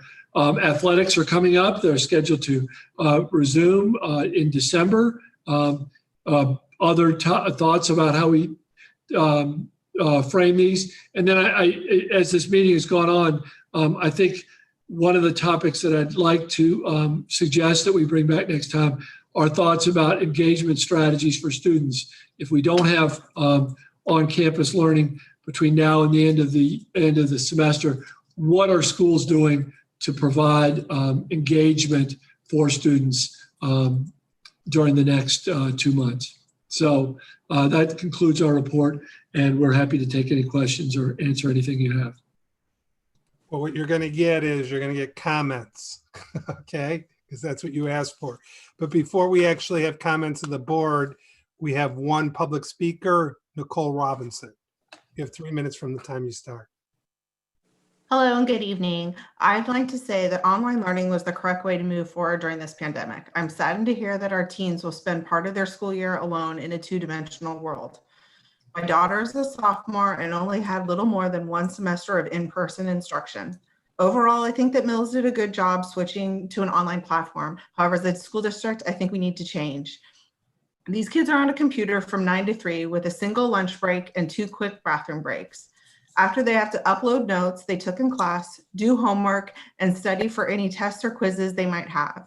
This can easily be a total of over 9 hours a day on a computer. I think that when it became clear that these kids were going to start school in an online world and not physically on campus, the district told us not to worry, that it'd be different than spring. Schools would take attendance, assignments would be graded, and cameras are on so that students are engaged. But in our desire not to make the mistakes of the past, we've been making different mistakes today. We need to plan for the future. What if we are online for the rest of this year and the better part of the next few years? I'd love to have my daughter be in campus for a full year before graduation, but we need to realize that just because we want something badly doesn't mean it'll happen. As adults, we need to make the hard decisions and plan for the next 2 to 5 years, knowing that there might be a mix of in-person and online learning. We need to create a focus group of teachers from all disciplines, wellness counselors, and administrators. We need to plan what will happen if they can no longer have hands-on classes like food and nutrition, woodworking, and others. Do we change graduation requirements? Having our kids look at a screen for 9 hours a day for more than 45 hours a week is not sustainable in the long run. Before this pandemic, I sat in countless meetings of parent groups that had sociologists, educators, and even psychologists telling me how I needed to limit my child's screen time, how harmful it was to even have a TV in a kid's room. I was told that even 30 minutes of a screen time a day can be far too much. This generation of kids wears glasses more than any other due to nearsightedness. The American Academy of Pediatrics recommends no more than 1 hour of screen time per day. Now, because of the pandemic, we're going to throw away and disregard all this data, and our kids sit in front of a computer for more than 9 times the recommended amount. It is one thing to be on a computer in class to learn, but it's far another to have them spend all this additional time doing homework and busy work to prove that they were paying attention in class. I'm glad that we're going to try something new on Wednesdays in October. Hopefully this is a start of modifying our expectations so that our kids that have already lost so much, hopefully it won't be their mental health as well. Thank you. Thank you. Okay, now I'm going to take board comments, and I'm going to start with our student board members if they wish to speak. Since Ms. Yoon is still here, Ms. Turanian went home. Do you wish to speak, Ms. Yoon, about the presentation? I have a quick comment. I would also like to say that I support the changes in October Wednesdays. I feel like that will be a good way to gauge whether it'll bring boost student motivation. I feel like it will provide students a good break throughout the week. And I also believe that I also feel like it will, for some of the classes that require more instructional hours, I feel the teachers will utilize that and keep the Wednesday schedule for their class the same. But I feel like for the classes that don't require as much in-class instruction hours, it will give the students a lot of breaks. So I feel like it's a good plan. Okay, thank you. Your camera now came back on. It went off for a second.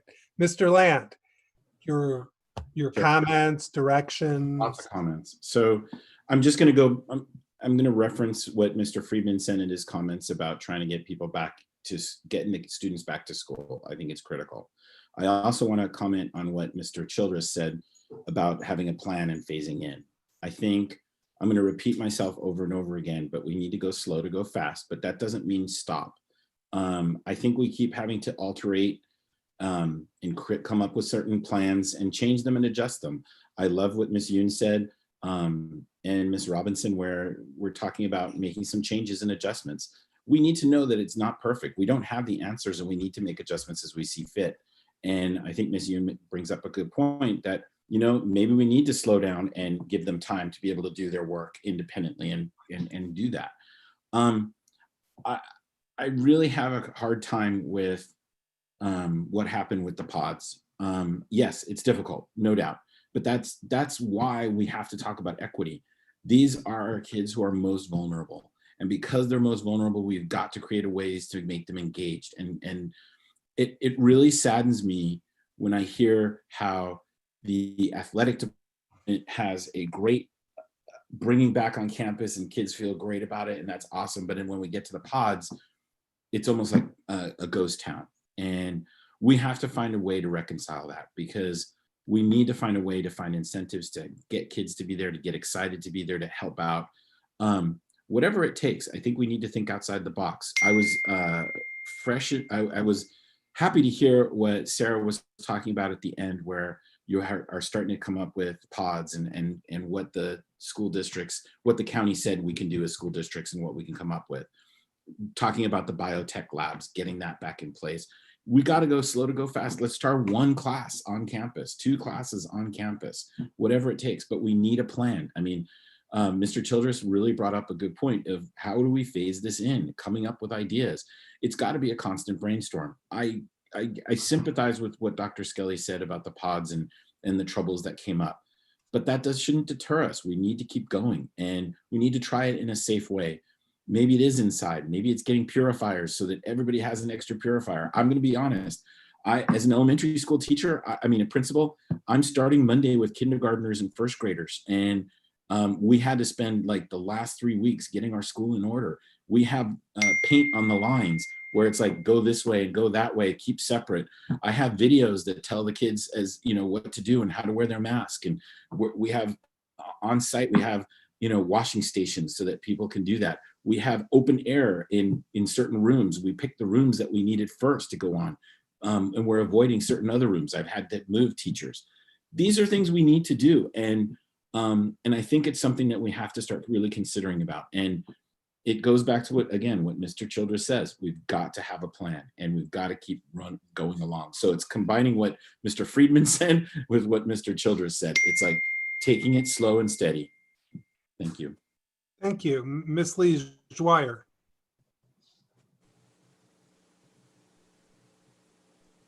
Unmute yourself, please.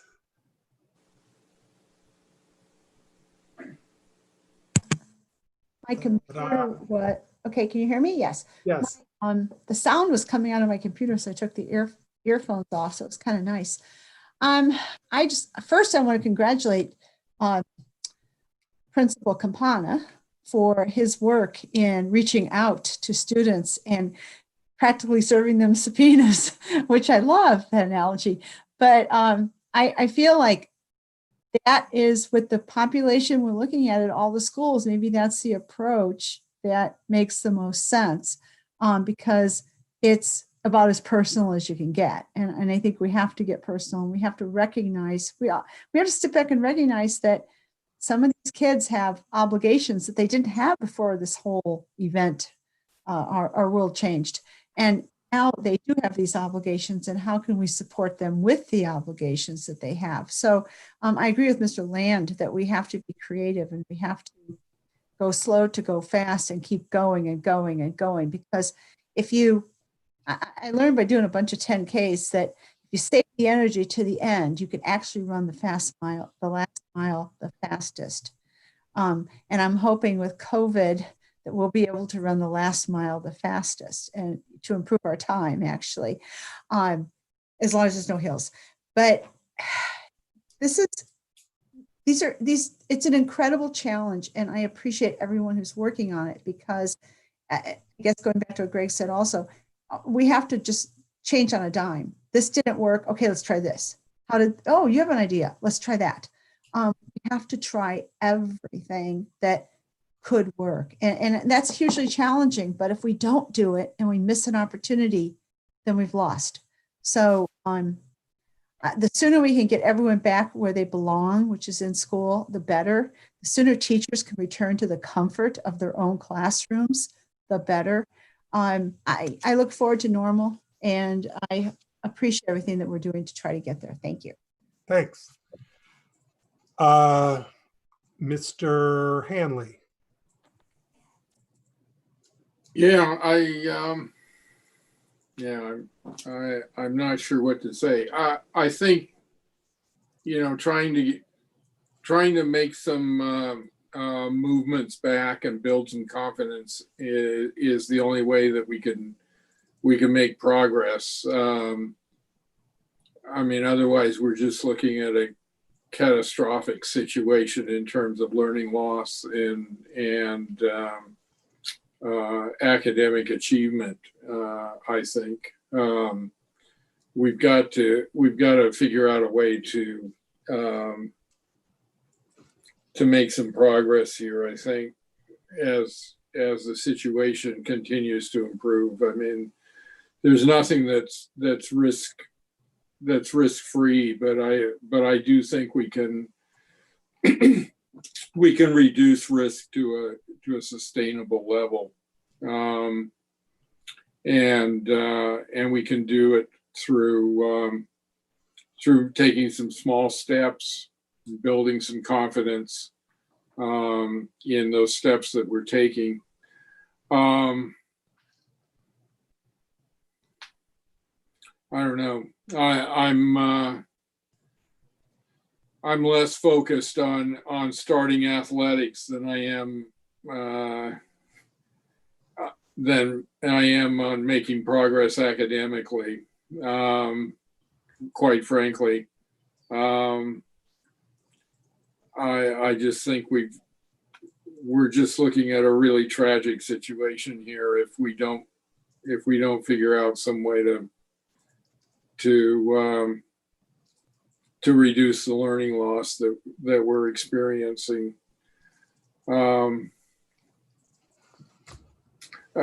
terms of, I don't know whether we can reduce screen time by doing more of the assignments out of just traditional textbooks, and doing reading out of books rather than off of screens.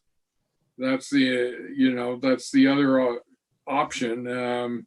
If more of the homework assignments and things are done through reading out of textbooks and novels and traditional books, that reduces screen time certainly. I don't know whether we can emphasize that to try to reduce the amount of time that's spent on screens. I've also found personally that I've gotten more used to being on a screen. I mean, as I've been forced to be on a screen over the last 7 or 8 months, but I don't know, that might be just me personally. It's still not the most fun thing to do, but it's happened as I've been forced to spend more and more time on a screen. So it could be that as time goes on, you may adapt a little bit more. But there's clearly no magic bullet to this. This is just as Dr. Skelly was saying, this is a incredibly difficult, incredibly challenging time. And I wish I had more ideas, but right now I don't. And I think it's probably premature to spend a lot of time thinking about spring semester right now in October. I'd like to postpone that discussion for a little bit. Okay, thank you, Mr. Hanley. Mr. Griffin, where are you? I'm here. I hear you. I don't see you. Go on. Just quickly, a couple of things. I want to continue to hear about engagement with the current students, and how we've got to continue to try to reach them. If we got to go around and serve subpoenas to every student, which is drastic, and that's a labor of love. We've got to do things like that to just try to really reach out. The other thing, we've got to continue to monitor the county health situation and have plans so that we're not flat-footed when in fact the color code changes and we have no plan, and we could be doing more than what leaving it status quo. So I don't want to accept the status quo. I know it's difficult, and I think everybody wakes up tired every day and is getting just a little less resilient. But I still want to look forward, try to work through pods or work through some activities on the campuses. And we got to, while we're talking about engagement, we can't engage students without them having good technology. So we get this Comcast thing, whatever it's called, and get some better equipment or some options for better equipment. So anyway, we could go on all night on that, but I'm losing my voice. Another Okay. benefit of Zoom. So a few things I have to say. First, I want to point out that Miss Yoon and Miss Terrarian really thank them for their comments and participation as board members. In many ways, I found what they said as more insightful, I know, than what I'm about to say, and maybe more insightful than what some of my colleagues said. But it's really, I think it really, their participation and their comments, I think my fellow board members agree with me, really demonstrate the importance of having student board members and their ability to add to the discussion in this sort of situation. And I thank you both for being here, and hope to see you again in 2 weeks. Thank you. And thank you. So to my comments, the status quo, I wrote that down after Miss Bob or Mr. Griffin said it. He's 100% correct. We cannot rest with the status quo. We've got to constantly have alternatives to upset that status quo, because the status quo isn't good enough. So what I think you need, with Dr. Skelly, you need to provide us in 2 weeks, new plans, further plans to get more students engaged, more students on campus, or maybe not, don't violate the 150 or whatever it is, more students at different times on campus. Give us updates on how students are coming on campus for athletics, and so forth. We just need more students on campuses and different ways of doing it. As we saw, the pods don't seem like necessarily the best solution, and they won't work come November when it starts raining, at least outdoor pods. So how we're gonna transfer to indoor pods. I really think students will come on campus, as you said, if there is more direct instruction on campus.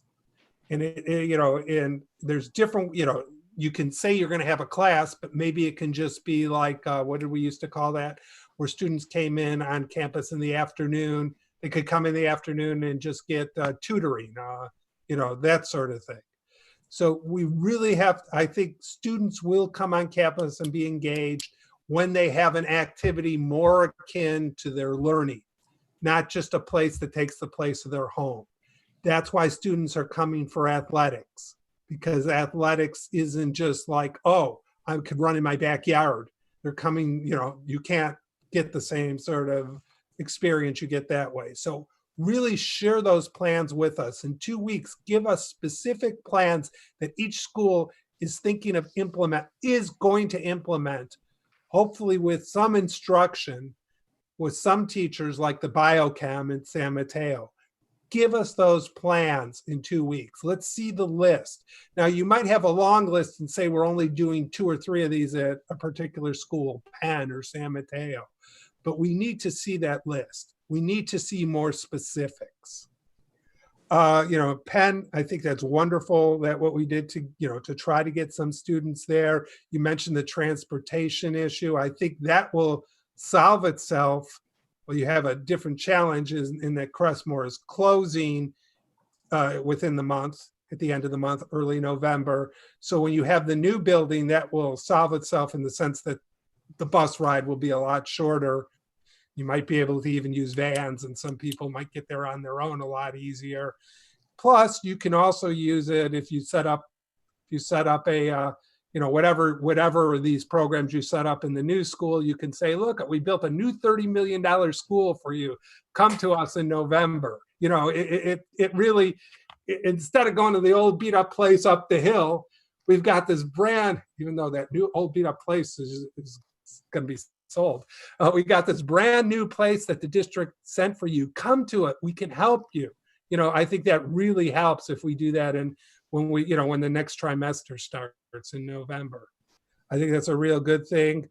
And we've got to sell the fact that, putting small groups or, whatever it is, cohorts of whatever the number is that Sarah tells us is the right number, 10 people in our 1,000 square foot classrooms, distanced with masks, is safe.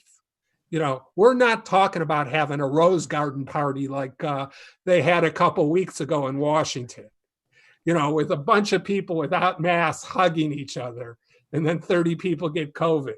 You know, we're not talking about doing that. We're talking about, you know, bringing people together in a room, socially distanced, with masks, safely. That means that even if one of those people happens to test positive, you know, the scientific odds, because they got it elsewhere, of them passing it on because they wore a mask, because they were distant from other people, the odds that they gave it to anyone in that room is minimal, according to all the science and leaders I read. So we can do that, and we have to do that. So the only thing I have to say about the spring, I can understand not wanting to do it, but I also got to remind you, we only have 3 board meetings scheduled to winter break. You know, so we're going to have to do it sometime, and it's probably going to take an extra board meeting, maybe an extra one in November. But you know, I don't know that we need to talk about it in October, Dr. Skelly. But you need to be thinking about it. You and your team need to be thinking about it. And then the last thing, so if you come to with us how you're going to change the status quo, different plans to get instructions, kids in class. I mean, if every kid could get in class for 1 hour a week, you know, that's like every kid, you know, they'll have that engagement that these football players we hear about are having the engagement every afternoon. You know, that's there. So we want to hear about those engagement strategies with on-campus class. I also want to hear about athletic engagement strategies, because those seem to be working. And those kids seem to be happier. And, you know, I'm getting positive feedback on those kids. And so I want that, but you know, it's not a good look if all we're giving is the athletes, the football players, the engagement they need, and we're not giving the other kids, the at-risk kids. I'm sorry if I don't know the right language, and those other kids, the engagement they need. We need to figure out how to give everyone the engagement they need, and I hope that's what you'll report about in 2 weeks. Your plans, how we're upsetting the status quo, different plans to get kids on campus, in classrooms, hopefully with teachers or some sort of instruction, you know, and for all our schools. I always push Peninsula. The reason I do is because if you saw Ms. Devaney's report, it said there's a 150 student limit. You're the only one who doesn't have to worry about that limit. I mean, you don't need to do 150, but it's small, so it's an easy starting point. And that's the only reason I mean, that's one of the reasons. Obviously, there's an engagement issue there too. So hopefully that gives you direction, Dr. Skelly. Any questions, or you want asking for further? No, I'm good. Thank you. Anyone else want to add to that before we move on? Nope. Okay, we can finish quickly, I hope. So I need unanimous consent. I forgot to ask you to pull items M1 and M2. Do I have unanimous consent to not cover those items? Yes. Yes. Yes. Yes, so they'll come back in 2 weeks, correct, Ms. McManus? Okay, item N1. Wait, was there anything else? Was there any other? No. Item N1, approval of personnel actions. We have personnel actions and addendum, no special recognitions tonight. Yes, Ms. Lee-Schreier. No. It's so nice not to wear the earphones. I just think about these students and how difficult it is to be on Zoom this long. I don't remember seeing an addendum, and I looked at the agenda. I got an addendum, I thought. Addendum to the personal action. It wasn't there. When did it go up? Oh, did I download it? You want me to put it up and share it with you? Yeah, because I didn't see it today. Well, somehow I downloaded it. It's linked on the agenda. Well, it wasn't when I I'm looked at the agenda earlier. having troubles Oh, really? minimizing my screen. Uh-oh, now I got real trouble. I kept checking because I know addendums get on that, get with that report, but it wasn't. I can share it if you like, Mark. Yeah. Yeah, can We you have to share it? vote on it, so I think you probably. Yeah, please share it. I'm having real, I just screwed up my screen. Okay. So I Okay, can't let tell me know. Sorry, Mark. Let me know, Linda, when you want me to scroll down. Okay, yeah, I don't know if anybody else didn't see it, but it was not there when I opened it. Sure. Yeah, I didn't see it either. Okay, page 2.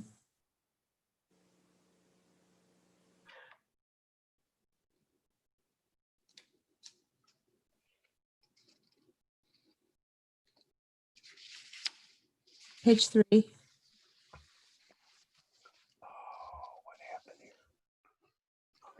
Okay. Actually, I can share it with you. I got my screen back. But it's good.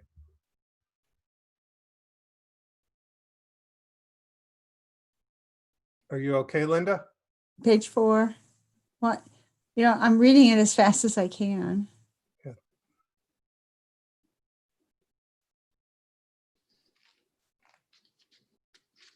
Because, you know, we have people taking leaves and we have people we've hired, and I do want to see what. No, I understand. Yeah. I downloaded all of them for Page 5.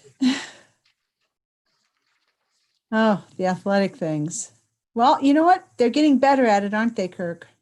Yes, yeah, that looks pretty good. Very good. It's amazing what a little accountability will do. Let's go on to the next page. Okay. Yeah, it looks like we've got just a few here. Okay, next.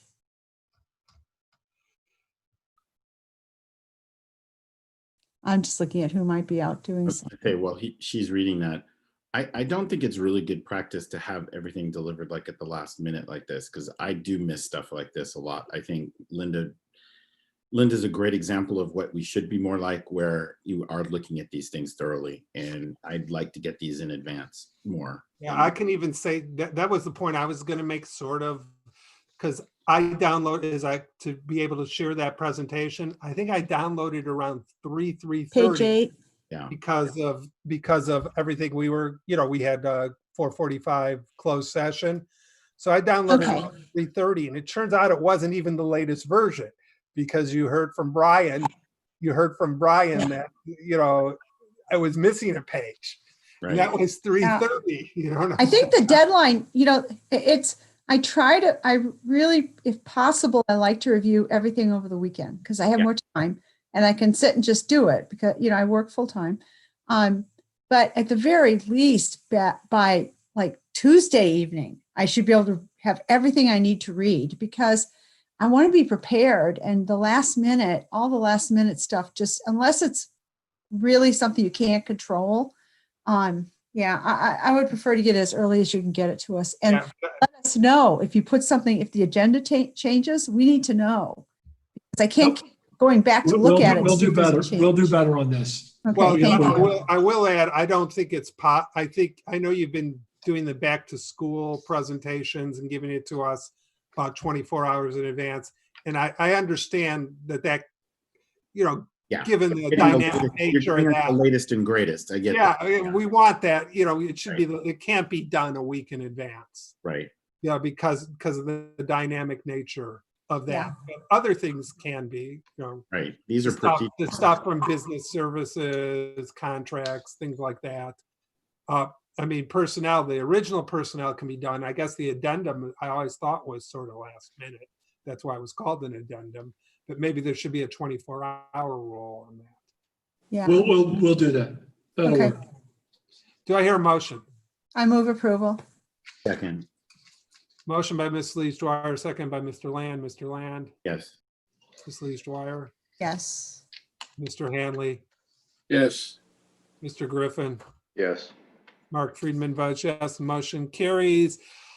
Business Services, item Q1, approval of Total Compensation Systems, Inc. proposal. You're on mute. Please start over, turn your computer on and start over.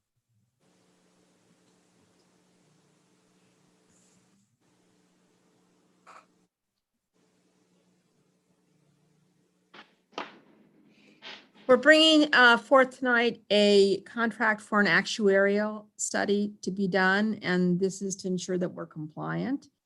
And so just needed you to approve it.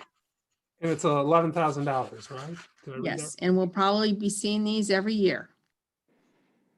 Do I hear a motion? So move. Second. Say it, Linda. You have to say it because we're on Zoom. Second. Okay, you were too slow, Linda. Motion by Mr. Griffin, second by Mr. Land. Mr. Land, how do you vote? Yes. Ms. Lees Dwyer, Yes. Mr. Hanley, Yes. Mr. Griffin, Yes. and I vote yes. Motion carries 5-0. Last item, or second from item R1, board operations, board policies. Did anyone? I've reviewed them and saw nothing, but I'd be interested if anyone else heard it. The So, SBA. yes. Anyone else? Can they go on to consent next time? Okay, you've got that, Dr. Black. Yes. Okay, so the last item is requested board items, the board operations. Yes, Mr. Land, Greg.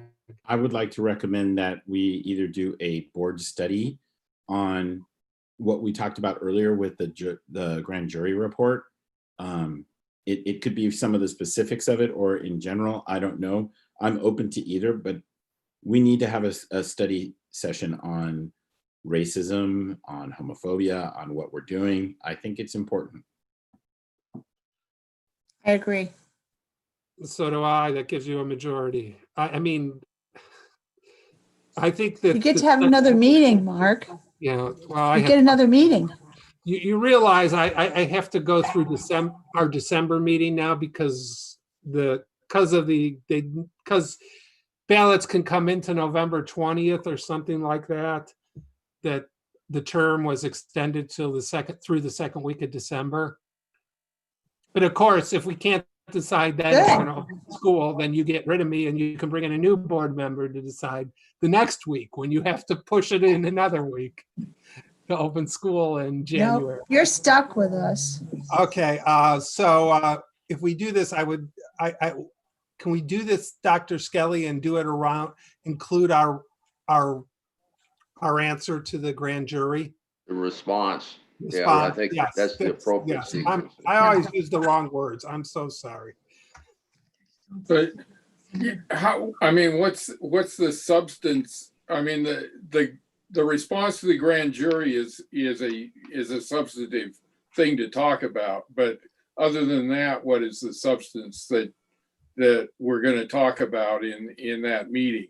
I mean, what are, other than just throwing out opinions and what could be action steps? What could be an action plan? What could right. be, what could we do? What professional development could we propose? But that doesn't seem to require an entire meeting to me. I mean, that can be part of the response to the grand jury. That can be part of a regular meeting. That doesn't seem to me to require an entire special meeting.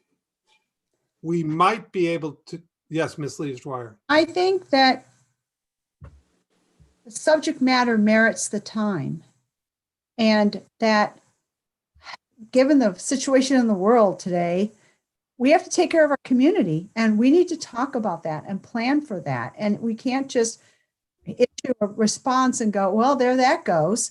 We need to talk about what we're going to do, what our policies are going to look like, how they're going to be implemented, what our expectations are. And I think we need to do that. We can't, and cramming that into a regular meeting isn't fair to the whole rest of the district, because But when is the administration going to have time to pull that kind of a meeting together in the next 6 or 8 weeks? So again, what my proposal was, it could be an either or both. I think Bob was saying we could, you're right. There's a substance where you have to do, we could just put on an agenda item where we're going to discuss the response. And that could be an agenda item in a regular meeting. I get that. But if we're really going to try to tackle some of the issues within the grand jury, caveats, recommendations, whatever, and tie it to other things as well. I mean, the teachers union or teachers association brought up a few meetings ago about Black Lives Matters and having action plan and a committee. Our goals have an equity committee. All of this can be tied together because it's all an issue that we need to address. So again, I'm open to maybe this being later, but it's definitely something we need to address. And if it has to be two parts where it's one is the response and one is a more substantive study session, then that's fine. I got two things. So I think our closed sessions will be a little shorter for the next 3 meetings. Just because we've gotten through the real estate negotiations, even though there is the different union negotiations that could take up time. But, so we could keep the same 4:45, but start at 6 on one, start with this at 6. Or we can just do, if we don't want our meetings to work 5 hours, but want to do a 3-hour meeting and then an 1.5-hour meeting, which is actually my preference. We have 2 weeks, we have weeks in November that we can do this in. We only have 1 week in November scheduled. So, the issue is, do we want to have a longer 5-6 hour meeting or shorter meeting? The second thing is the content. I think, I'd like to hear some ideas, maybe from Dr. Kempke, because I know you've been working on this, and my thoughts were we could invite people to talk to us about what they think we can start with they think we should be looking at from different perspectives, like the Anti-Defamation League, if there is a representative. I know it's a sort of a loose organization from Black Lives Matter. It's not as a formal organization as the ADL, and groups like that to come to us and say what we should be looking at, what they would recommend we should be looking at. When is the grand jury response due? December 23rd. Okay, so we're good. I thought it was November, so good. Well, yeah, but that's not much time given what else is on our plate. And the administration, has some other stuff, and there'll be whatever that break is, that happens. So, So what is your thoughts, Dr. Kempke? Well, we have started a student equity team, which is made up of students from every single one of our schools that are interested in this topic. And they've just started convening, and one of their purposes is to provide a teach-in for administrators around this issue specifically. So I think that we should hear from the students themselves in some of their experiences and some of their recommendations. The other thing that I think of is that we do have a contract with the National Equity Project, who, they're a nationwide organization based in Oakland, who has done this work for a very long time, and they've been working with our administrators. So if we want to hear, from an organization like that, I think they would be good because they have been working with us for some time now. And then we also have a equity advisory committee, and I actually did just receive an email from some of the teachers that are organizing around the Black Lives Matter to see if we can collaborate with our already formed equity advisory committee, which is made up of parents who've been talking about these issues for the last, I think they've been together for about 1.5 years now. So I think hearing from some of these different organizations on their response, and like if they look at the grand jury report, what would they say about it? How would they like us to respond as an organization? Is kind of where I'm going. I would hope that we could give them a little time, just because the student group just started up. Right. And we are having another meeting, I think, next week with them. And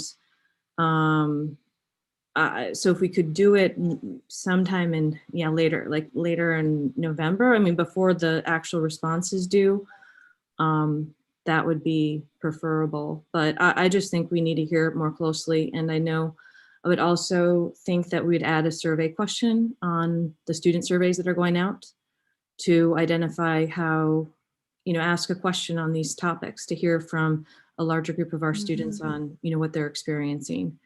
And Brian and I were just actually, communicating around this as to how to word that question appropriately so that we can hear from the students. And start with that kind of data is what I would recommend. Those are great ideas. Yeah, our board meet. Yes, I was going to actually try to get you to solidify when you want. Our board meeting in November is November 12th. Are you asking, you think it would take, and we probably, whatever the December board meeting is, December 10th is when we have to approve the response. Are you saying like November 19th, we come back and hear from all these groups, or? Potentially. I mean, I think we're planning to do the administrator teach-in on November 17th, if I have the date right. And so the students would have had probably enough time to gather some of the things that they're thinking about. The student that is collaborating, it's actually being student-led. I'm just listening in on it. The student that is collaborating around this did a teacher kind of teach-in already over the summer. So she has some ideas around it. So we probably, November 19th probably would be a potential date for it. Well, that would be the only Thursday to be on. I mean, I'm looking at a calendar over here because the next Thursday happens to be a holiday. The Thursday after that is CSBA. And the Thursday after that is when we have our last meeting of the year, when we'd have to approve the response. So if we wanted to impact the response, it would have to be November 19th, unless we tried to put it in November 12th, which I think would be a bad idea given one November meeting. And we're going to be talking about 2021. I would prefer we do it after the students do this teach-in, because that would give them a chance to, I don't know, have that interaction. Give them only 2 days. Is that okay? I mean, the calendar is pushing us. I know it. Yeah. I mean, it would at least give them one round of doing a public moment with it. The student that is leading this group is pretty amazing, but I think we need to hear from the students. Like, that is our. I don't think anyone. I totally agree with that. Yeah, I'm just trying to. Yes, Linda. What if we built some time for it in the November 12th meeting so we can look at the other information sources that Dr. Kempke has identified, and then we would be able to devote more time than on the 19th to the student input, because we would get the equity information, other information ahead, and look at that a week ahead. Okay, so here's what I think where we are at. It sounds like we want to do something on November 19th. Yes. There's 3 of us. I don't know about Mr. Griffin or Mr. Hanley. But Bob, you're shaking your head yes. And I have a feeling I know where Mr. Hanley is, but I won't put him on the spot. So, I would suggest we ask Ms. Kempke, and we also have November 12th to do some things short in time. Yeah. So does that work for you, Dr. Kempke, to bring in, it's probably most of the meeting. We might, have some carryover from November 12th that takes a half hour or whatever, I'm thinking about going back to school issues. But does that give you time to really put something together? You want to comment on this, Dr. Skelly, too? I shouldn't be giving Dr. I just think the November 12th meeting is going to be full of questions about coming back to school in the fall, in the spring. And I think if Ms. Kempke can do the 19th, that would be great, because as you mentioned, Mr. Friedman, the Thursday possibilities are winding down on us quickly. Unless the board wants to do it a different day, and I'm not sure what that day would be. I'm good with the 19th. Are you willing to sign up for that or to organize that, Dr. Kempke? Yes, I mean, it's sooner than I think we had planned, so just keep that in mind. We're being driven by the need. You can tell them we're driven by the need to respond to the grand jury. Yeah, so I think the students themselves do want to present something, but I think the turnarounds are going to be a little faster than we had anticipated. So I would just say that it'll be a rough draft of maybe what I would let them know once again, we understand that and that it's driven by our need and desire to have a thorough response to the grand jury. And it is actually meeting one of the recommendations of the grand jury is to listen to the students. And so I don't remember what recommendation it is, but it is there. Yes.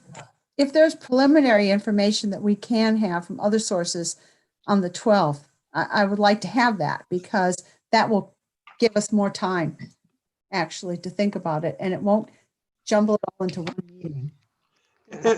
I agree. Maybe some, whatever, if they have something that comes in that they can share on the 12th, I'd like to have that.